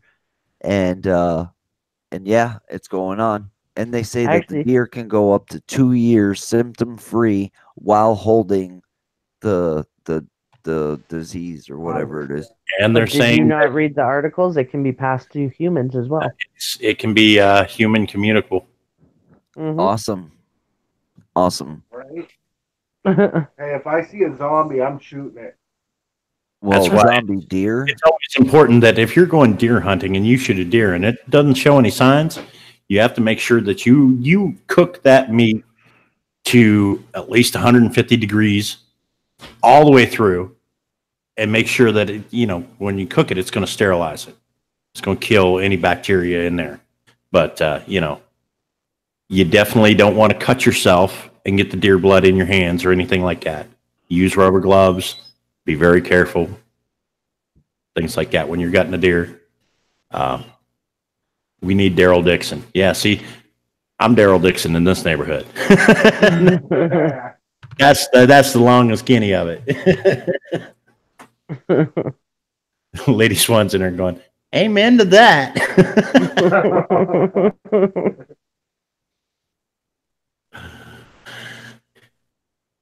Amen. I think the biggest thing that is going to take out a lot is the water. Okay. Yeah. Obviously if the pump station shuts down, there ain't gonna be any water in the lines. You're gonna go to your faucet, you're gonna turn on the water, and there's gonna be none. There's gonna be no water for cooking with. There's gonna be no water for bathing with. There's gonna be no water for anything. Nope. It's gonna resort to drinking water out of the rivers, creeks, and streams. And if they don't know how to purify their own water or distill water, just like you would distill alcohol, like literally, you take a bunch of that water, you put it in a big pan, boil it, boil it, let the steam rise, and then cool. When that steam cools and condenses in the other tub, guess what? That's nice, clean water. Distilled. But you can make your own filters. Yep. Found out where Alyssa went. Okay. Yeah, is she all right? Yeah, so her phone died on her. Okay. And she's trying to get it charged. She snapped the charger accidentally. She's worried she's the worst panel guest ever. And she's not, Alyssa. I know you're watching. It happens all the time to us. Yeah, it's happened before. But she said that she's got 2% charge on it. And if Alyssa, you cannot jump on when you can. You cannot beat me at being the worst guest. I'm sorry. It's not going to happen. I am by far the worst guest. Rock says, I have well water. No problem there yet. Well, the problem would become like when they shut off when the power goes south and you don't have a pump. Yeah. You have to resort to the old timer. Remember the old hand crank pumps? I do, yeah. Love those things. Had one out at the farm. That thing was awesome. Mm-hmm. You just start pumping and just once you feel the pressure, you just pump more and the water comes out. Yeah. They were awesome. And it's always fresh water as well. But, I mean, in my area, there's natural springs. All you have to do is dig into the hillside. You can get a natural spring. You get it to pool, let the sediment settle to the bottom, take the water right off the top, and it's some of the best water you ever tasted. Exactly. There's natural springs around here too. Yeah, we have some around here. So, and then there, of course, there's springs around here that it's coming out of the hillside orange from the minerals in the hillside that it's going through, and it smells like sulfur. That's the bad ones. That's the one you want to stay away from. Yeah. You don't want to touch that sulfur water. Yeah, sulfur water's nasty. Yes. My grandmother in that actually had a well. Still, Kentucky had one, as well as an outhouse. But that's another topic. Yeah, the outhouses. Yeah. Now that was fun. Well, I mean, think about this, okay? You just lost your water. You have no water in your home. Nothing to cook with, nothing to bathe with. And guess what ain't flushing? The toilet. Right? And you don't know when the water's going to come back on or the power or anything else. All you have is a box. Once the power is gone and the water's gone, it's just a box. You have no heat. I mean, if you have a gas furnace, even if you have a gas furnace or an oil furnace, it's still run by electric. If the electric goes out, that furnace ain't going to light. So, wood heat, always a plus. Yep. Mm-hmm.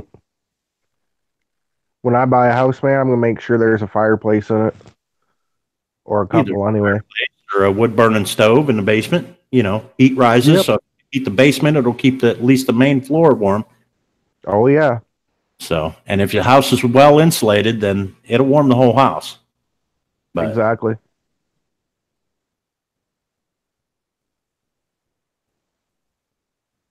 As for food-wise, you can take your pots and pans out and I might actually show your food.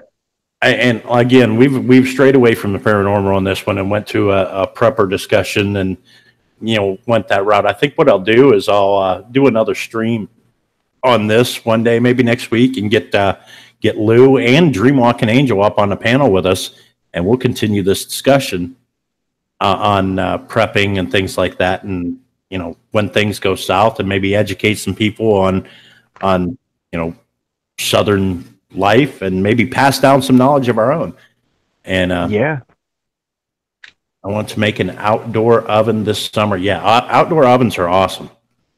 I actually want to make one out there in my backyard. Of course, I got a bar out there already, and a stage, and a DJ booth, and a big fire pit.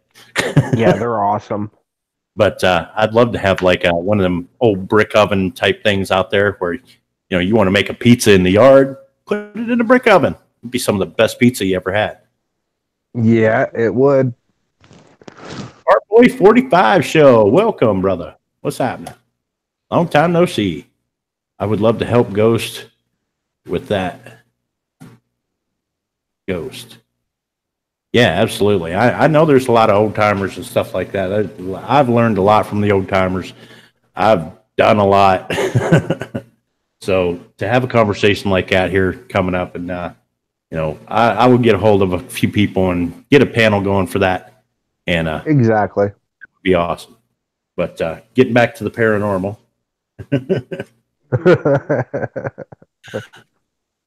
So what kind of spooktacular stuff you got going on this week, Lou Rock? I'm gonna try to get over the sickness, but I planned on going out last night, but it wasn't happening. I'm gonna go out tomorrow night on a adventure. Actually, I'm gonna go to a place that was on that Ghost Adventure show. Oh yeah? Yeah. I can. Oh yes, Lou. So that's going to be pretty cool. But I have some amazing stuff coming up in the next couple weeks. In about, I would say about 2 weeks, I'm going to Florida, which I'm going to do some amazing collabs down there with Heather and Patty and Omar. Clay from, Omar, I don't know if he's around. I mean, it may happen. But Omar is a really busy guy. Also, James lives in Southern Florida, so sometimes he's around, sometimes he's not, but we might end up crossing paths. But I definitely know I'm gonna have some really awesome collaborations while I'm down there. And actually, right after I do that, I have another trip that I'm gonna go on, which that's gonna be really cool, and a bunch of collaborations happening. So I got some really big things coming up for the channel. I'm really excited. Tell James and Patty and Heather and them, get a hold of us. Love to have them on the show. Right. I think James and Omar are actually supposed to come back up to Massachusetts in next couple months or so. So that's gonna be cool. That'll be awesome. Yeah, definitely. That's when we'll get to hang out and stuff.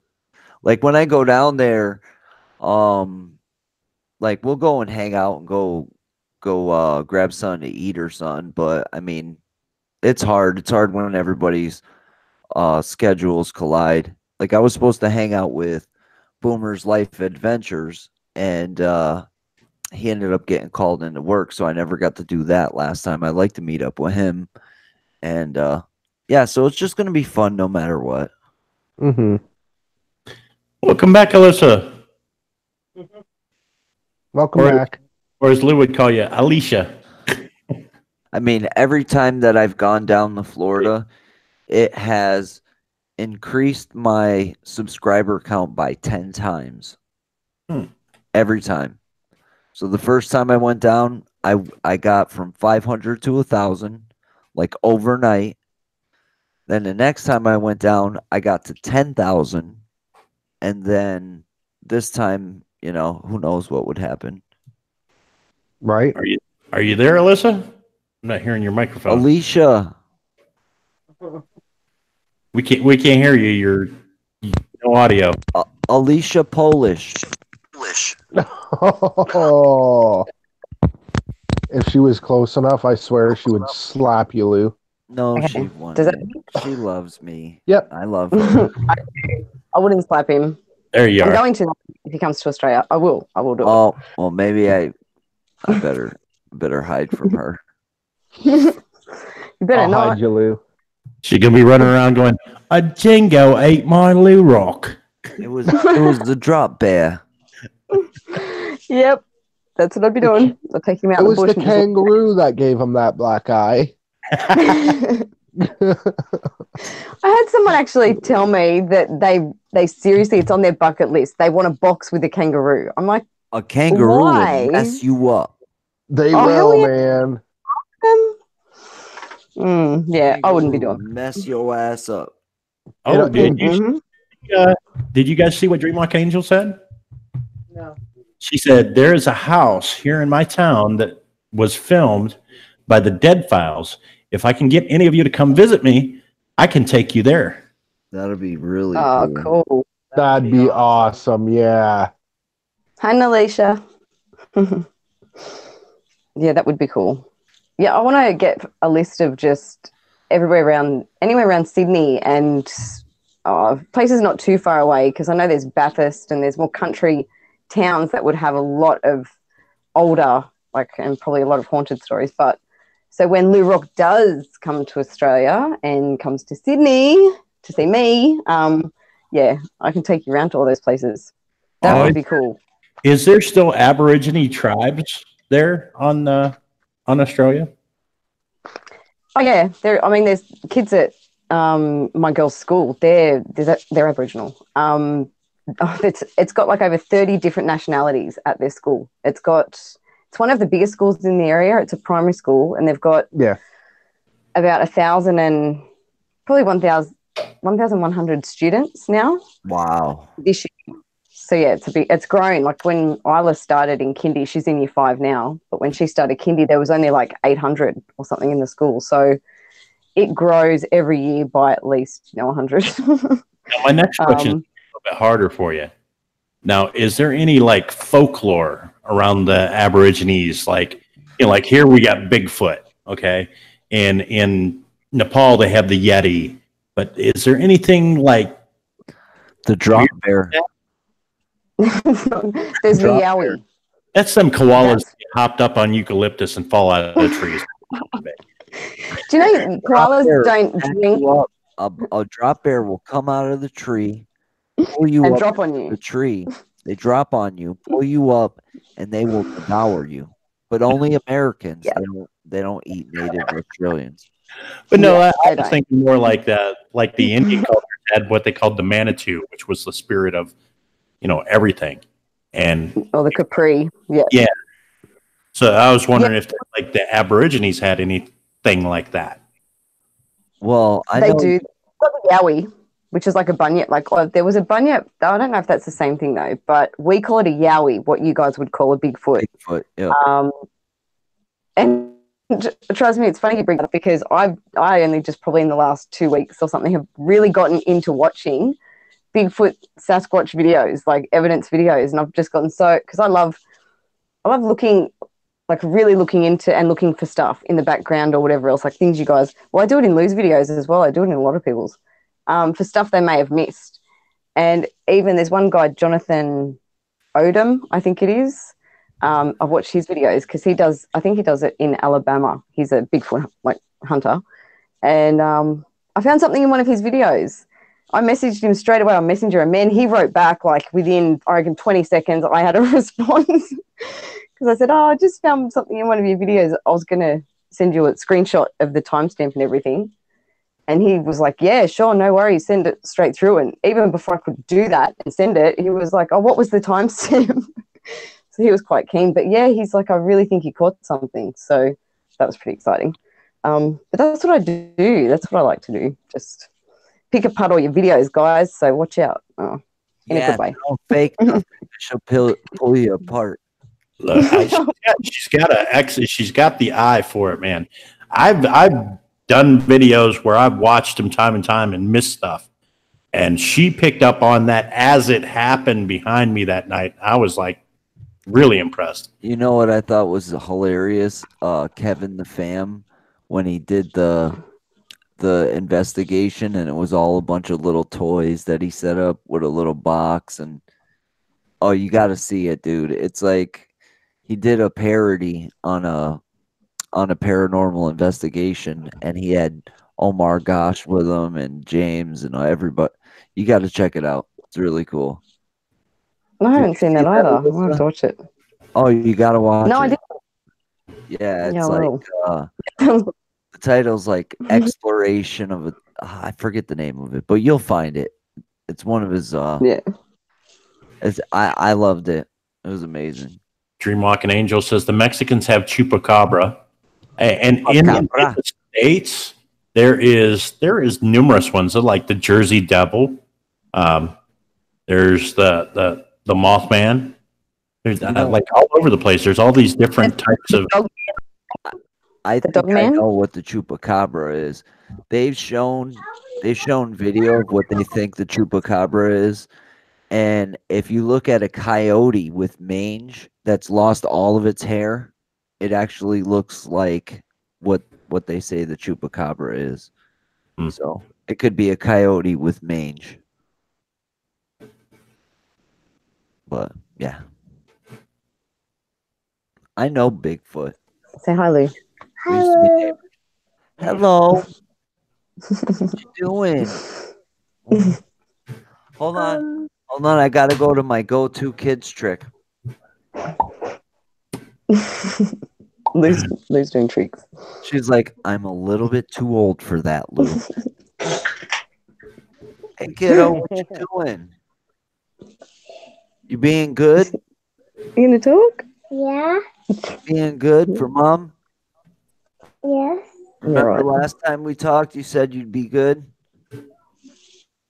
Mom, was she good? Yeah, that was like yesterday. She's already forgotten. She's been all right. Mom, was she good since the last time we talked? Yeah. She's going, yeah. Oh, nice. Cool. City Girl Country Heart says, Ghost, there is a road know that is the most haunted road in America. If I had to guess, I've heard that about so many roads. The Route 40 that runs from Washington, D.C. all the way out to California was America's first highway. I actually live 5 minutes from that road. It's called the National Road. It was United States' first actual highway, and now it's all broken up. And there is a lot of haunted locations along that stretch. They say that about the one in Jersey too. Oh yeah. And then in Florida, they got Fort Dade Road. Well, that's like you remember me telling you about the house on the island where I got the EVP of the woman going, "Who's in my house?" Okay, that sits literally less than 20 feet away from the Wheeling Suspension Bridge, which was part of that national road.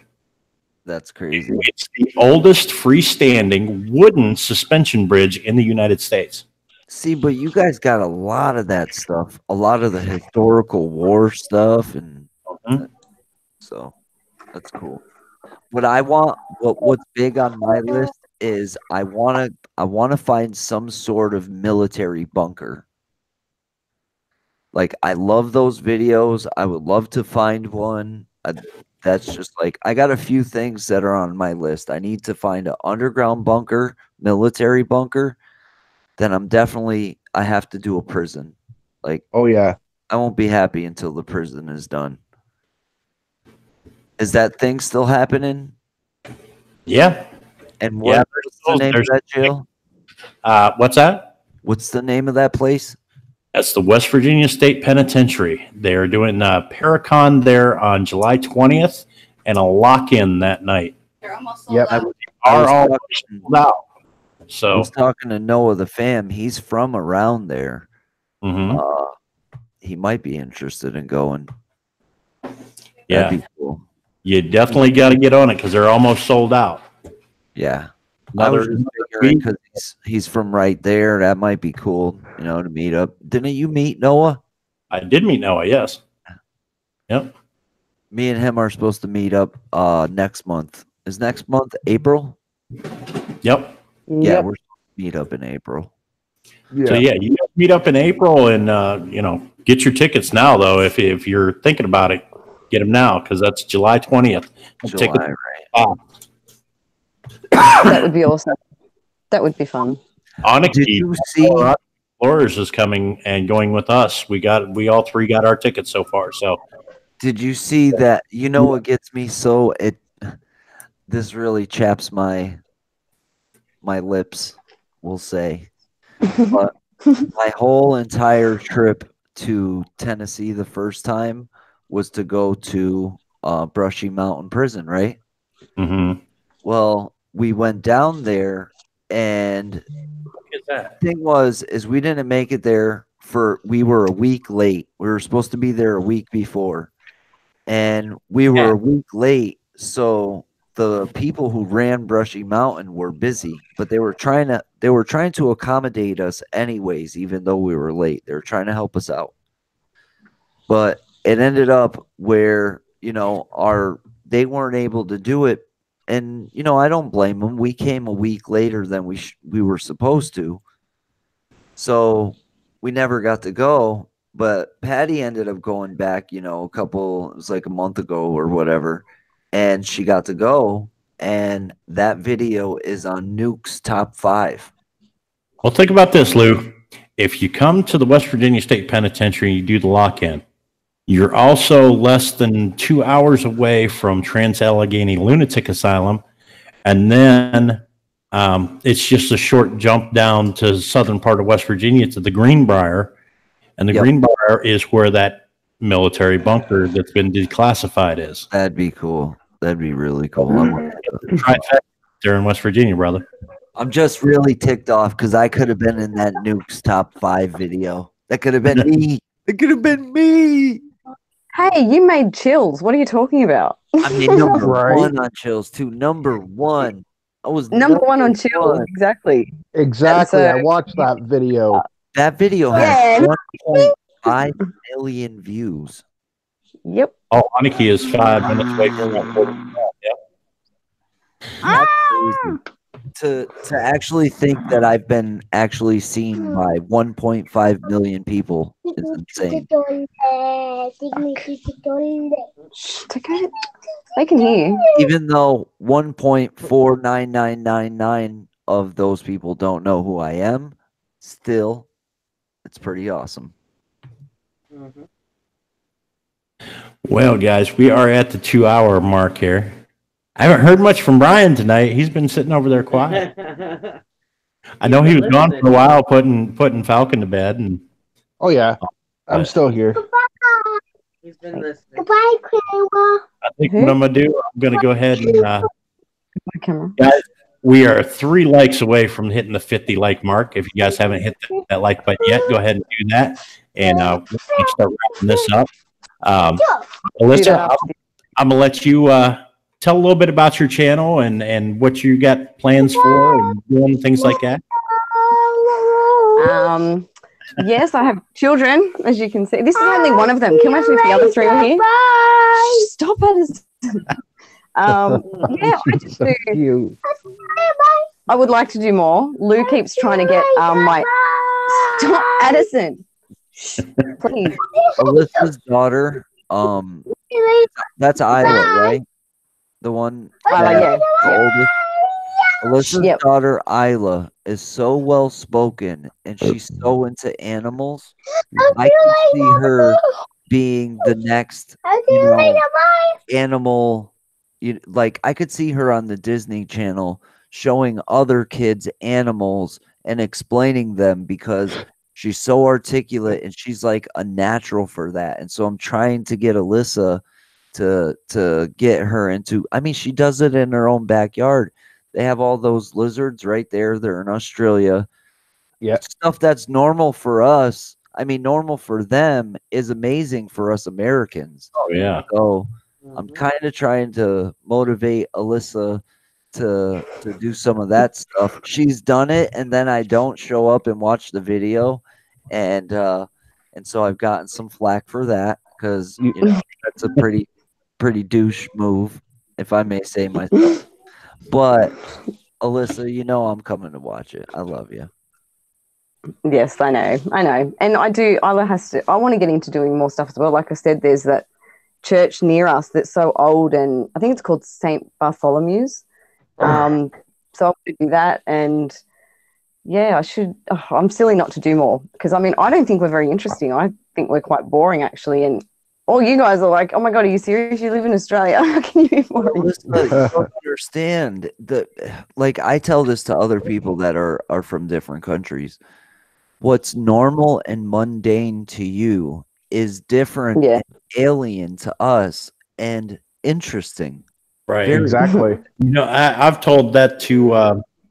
I tell that to Megan all the time. I was going to say Megan's vlogs. She's over in China. And she could just walk through the city.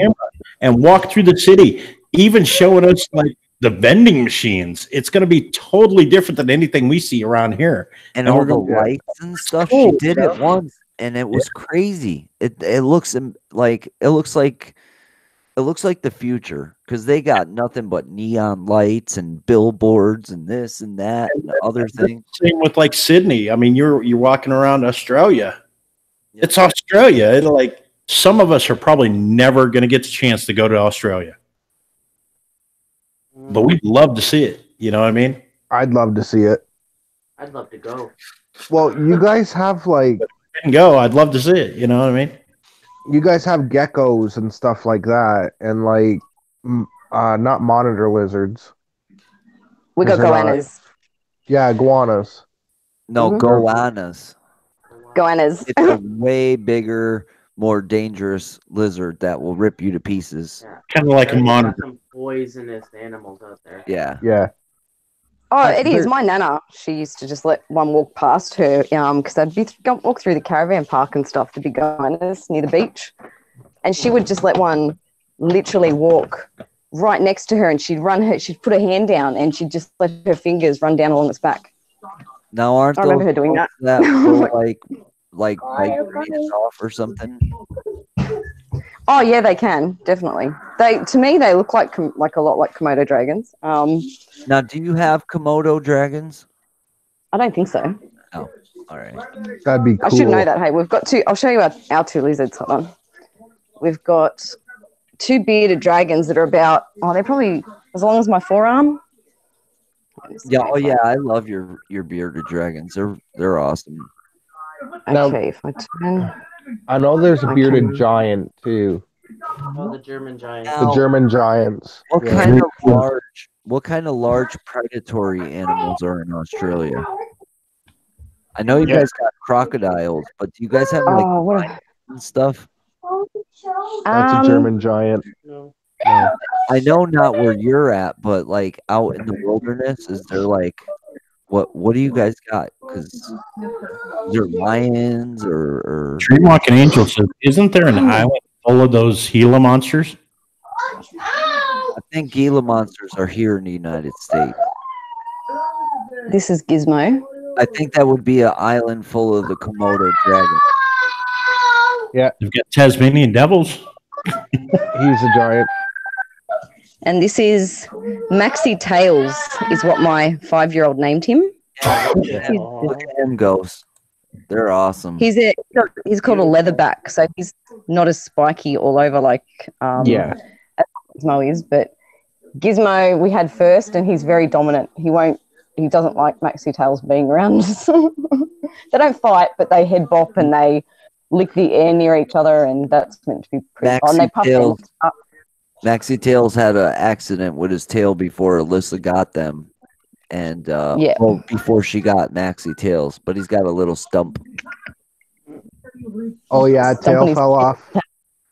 Yeah, somebody probably grabbed it and they just fall off. It's so weird when they come off because they just keep moving and stuff, and it's so nasty. Yeah. Have you ever seen that, Alyssa? A tail come off? I got geckos, and I've seen it happen to the gecko, and it is gross. We had anoles, and their tails. Yeah. Those little freaking things are everywhere in Florida. You could just grab them off the sidewalk. Yeah. What are they? Anoles? Like little anal. Dream says Komodo Dragon Island. That's what I was thinking of. Yeah, Komodo Dragon Island. Yep, that's it. And them things are like alligators, man.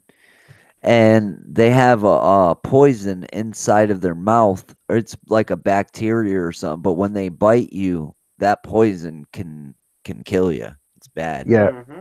It can kill you exactly within 20 minutes. That's crazy. She said, I grew up playing with and trying to catch those blue-tailed lizards. After I was grown, someone told me they were poisonous.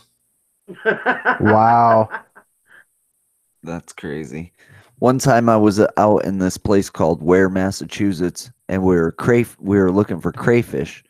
Yeah. And I lifted this rock, and I seen this thing, and it was just about 3 inches big. It was like weird looking. And it took me a couple minutes of looking at it, but it was the head of a copperhead snake. Ooh. Wow. Yeah, the rest of it was hidden under the rocks, but all I could see was the head. And that was crazy. Nasty looking, spade looking things, aren't they? Oh, yeah, they've got like a horn on their head, too. No, that's a hog nose. That's a hog nose. We've got copperhead around here. They look like a spade. They literally look like a heart-shaped thing. Yep. Yeah, they do. And they only have pattern like a rattlesnake almost. We only have a few poisonous snakes here. We have the water moccasin and the copperhead. But for some odd reason, our local wildlife commission decided that they wanted to introduce 100 rattlesnakes to the Quabbin Reservoir. I don't know why. Maybe is it to control some other kind of animal or something? Why would they introduce 100 rattlesnakes? Some kind of rats or muskrats or something that's eating the fish out of the Maybe it's to replenish the rattlesnake population because it is a wildlife preserve. Yeah. So maybe it's to replenish the actual rattlesnake population because I don't know, maybe they're endangered somehow. I don't know. I just don't see why you'd put poisonous snakes up on a mountain where people go hiking all the time, and just kind of crazy. But whatever. Just weird. There was a 3.5-foot copperhead laying right next to my driveway and moving slowly a few years ago. Yeah, Dream, we had a whole nest of copperhead babies out there in the driveway a couple of years ago. And the babies can actually be more deadly than the full-grown adults because the babies can't control the amount of venom that they put out in a single bite. Exactly, yeah. The last time I went to Florida, this last time where Patty had her appendix out, my grandfather had some of my cousins over, and they're younger kids, 13 and 11, and they come running in and they say, Grandpa, there's a rattlesnake outside. And so he's from Florida, and he figures that it's like a rat snake or something, some, non-poisonous snake. And he goes out in his yard. He's got his 357 in his hand, and he goes out there, and it's a 6-foot rattler sitting right in his yard. That was crazy. Wow. And the kids rolled up on it. The thing is, if you bump into one rattlesnake, that means there's most likely a den with more of them there. And they actually had been missing a couple cats a couple different times. And but yeah, he kept a rattler to it. He blew its head off with a 357, so there wasn't much left, but they still buried the head. And he was huge. I got pictures of him and stuff. I'll have to show them to you guys. Man. Thing with the copperhead, they have a very distinct smell. Yep. Like cucumbers. What do they put out? Musk? Yeah, they put off a very, very distinct smell. If you get into an area where there's a lot of like old lumber piled up, or a lot of tree logs, things like that, or a lot of rock outcropping, and you smell fresh cucumbers, get out of there. Exactly.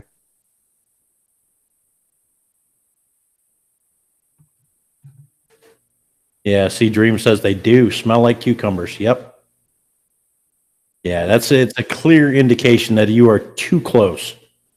I mean, I don't know if they give off that smell to ward off somebody's getting too close to their den or nest or something like that. But yeah, they do smell like cucumbers. If you smell cucumbers, you know you're not standing in the garden. Get out of there. Hey, Ghost, I'm off to bed, my friend.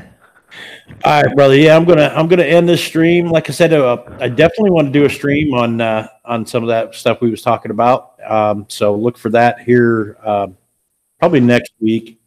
Well, maybe. Well, you know what? I'm going to be doing the 7-day challenge with Aniki and a couple others, and we're going to be putting something out every day of the week for 7 days, and mine's going to start next Friday.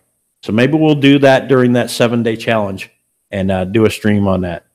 I'll get with you, and I'll get a hold of Dream and a couple others and get a panel going, and we'll get into a nice big discussion about prepping and all that. So that'll be exciting.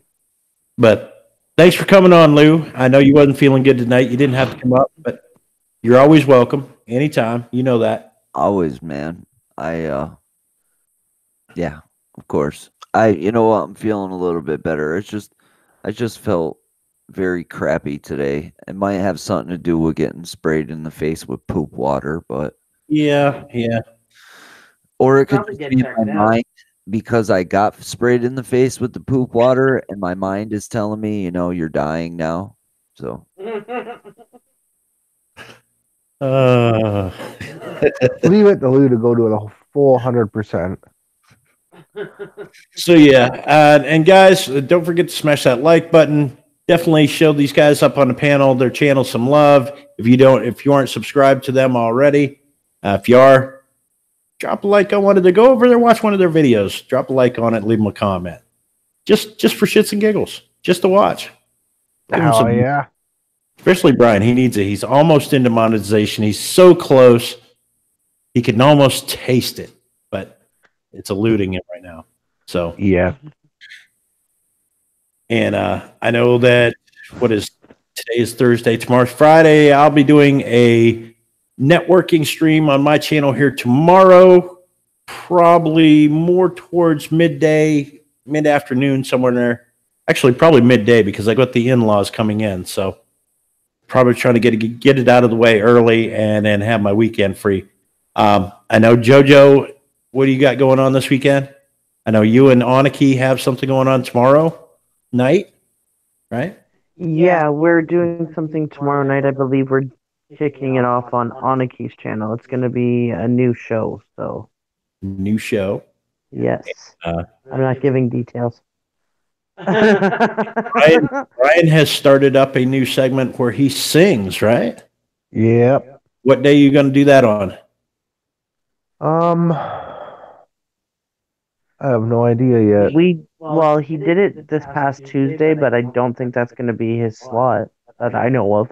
No, because I don't want to take away from Cab. So you used to do your Sunday karaoke streams. Maybe you could just that would. Oh yeah, I could do it on a Sunday. Oh. Hey, So, Brian. Sunday evening. Brian, listen. If you sit around and you wait for everybody else to not be live streaming, you'll never get to live stream yourself. Exactly. And I know Cab, I don't think he would really mind if you were live streaming. You know what I mean? Oh yeah. I don't know. I just think if you're gonna live stream, just do it. Just because if somebody gets mad about it, they're not really your friend anyways. But I mean, everybody's always live streaming, so I don't get upset if somebody else live streams when I'm live streaming. It just there's only so many hours in a day. I think he means he just doesn't want to. Cab does his on Tuesdays, and we did it after Cab's. He doesn't want to do it that late in the night. You know what I mean? Yeah. I know, because I'm always trying to work around other people, but sometimes you just got to say, hey, I'm going to do it. I got to do it. But yeah. But I sit here and I watch 2 and 3 live streams at the same time. If Cab's live, I'm watching his, and then I'm over here at this guy's, and I'm over here at that guy's. So. Yep. Same thing. I'll have multiple tabs going. Yeah, Blues everywhere here. We're all a big family. Well, that's what it is. We're like a big giant family, and we're all around supporting each other. That's what it's about. That's what it's about, man.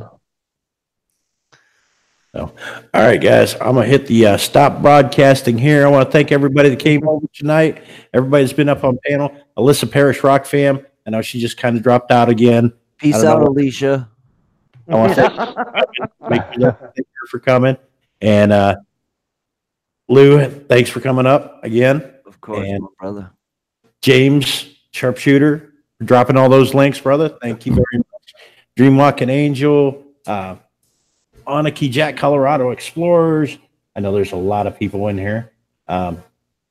Lady Swan, City Girl Art, Don Bryles. That's what I'm seeing here at the tail end. Let me scroll up a little bit. I know there was a lot of other people in here, but most of the talkers. Candy Kisses.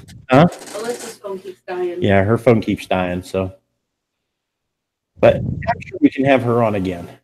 Oh yeah. 45 show was in here. Happy Mama, and these are just some of the people. I know I'm not getting them all. Donna Rock, Becky Meadow. And I think that's good.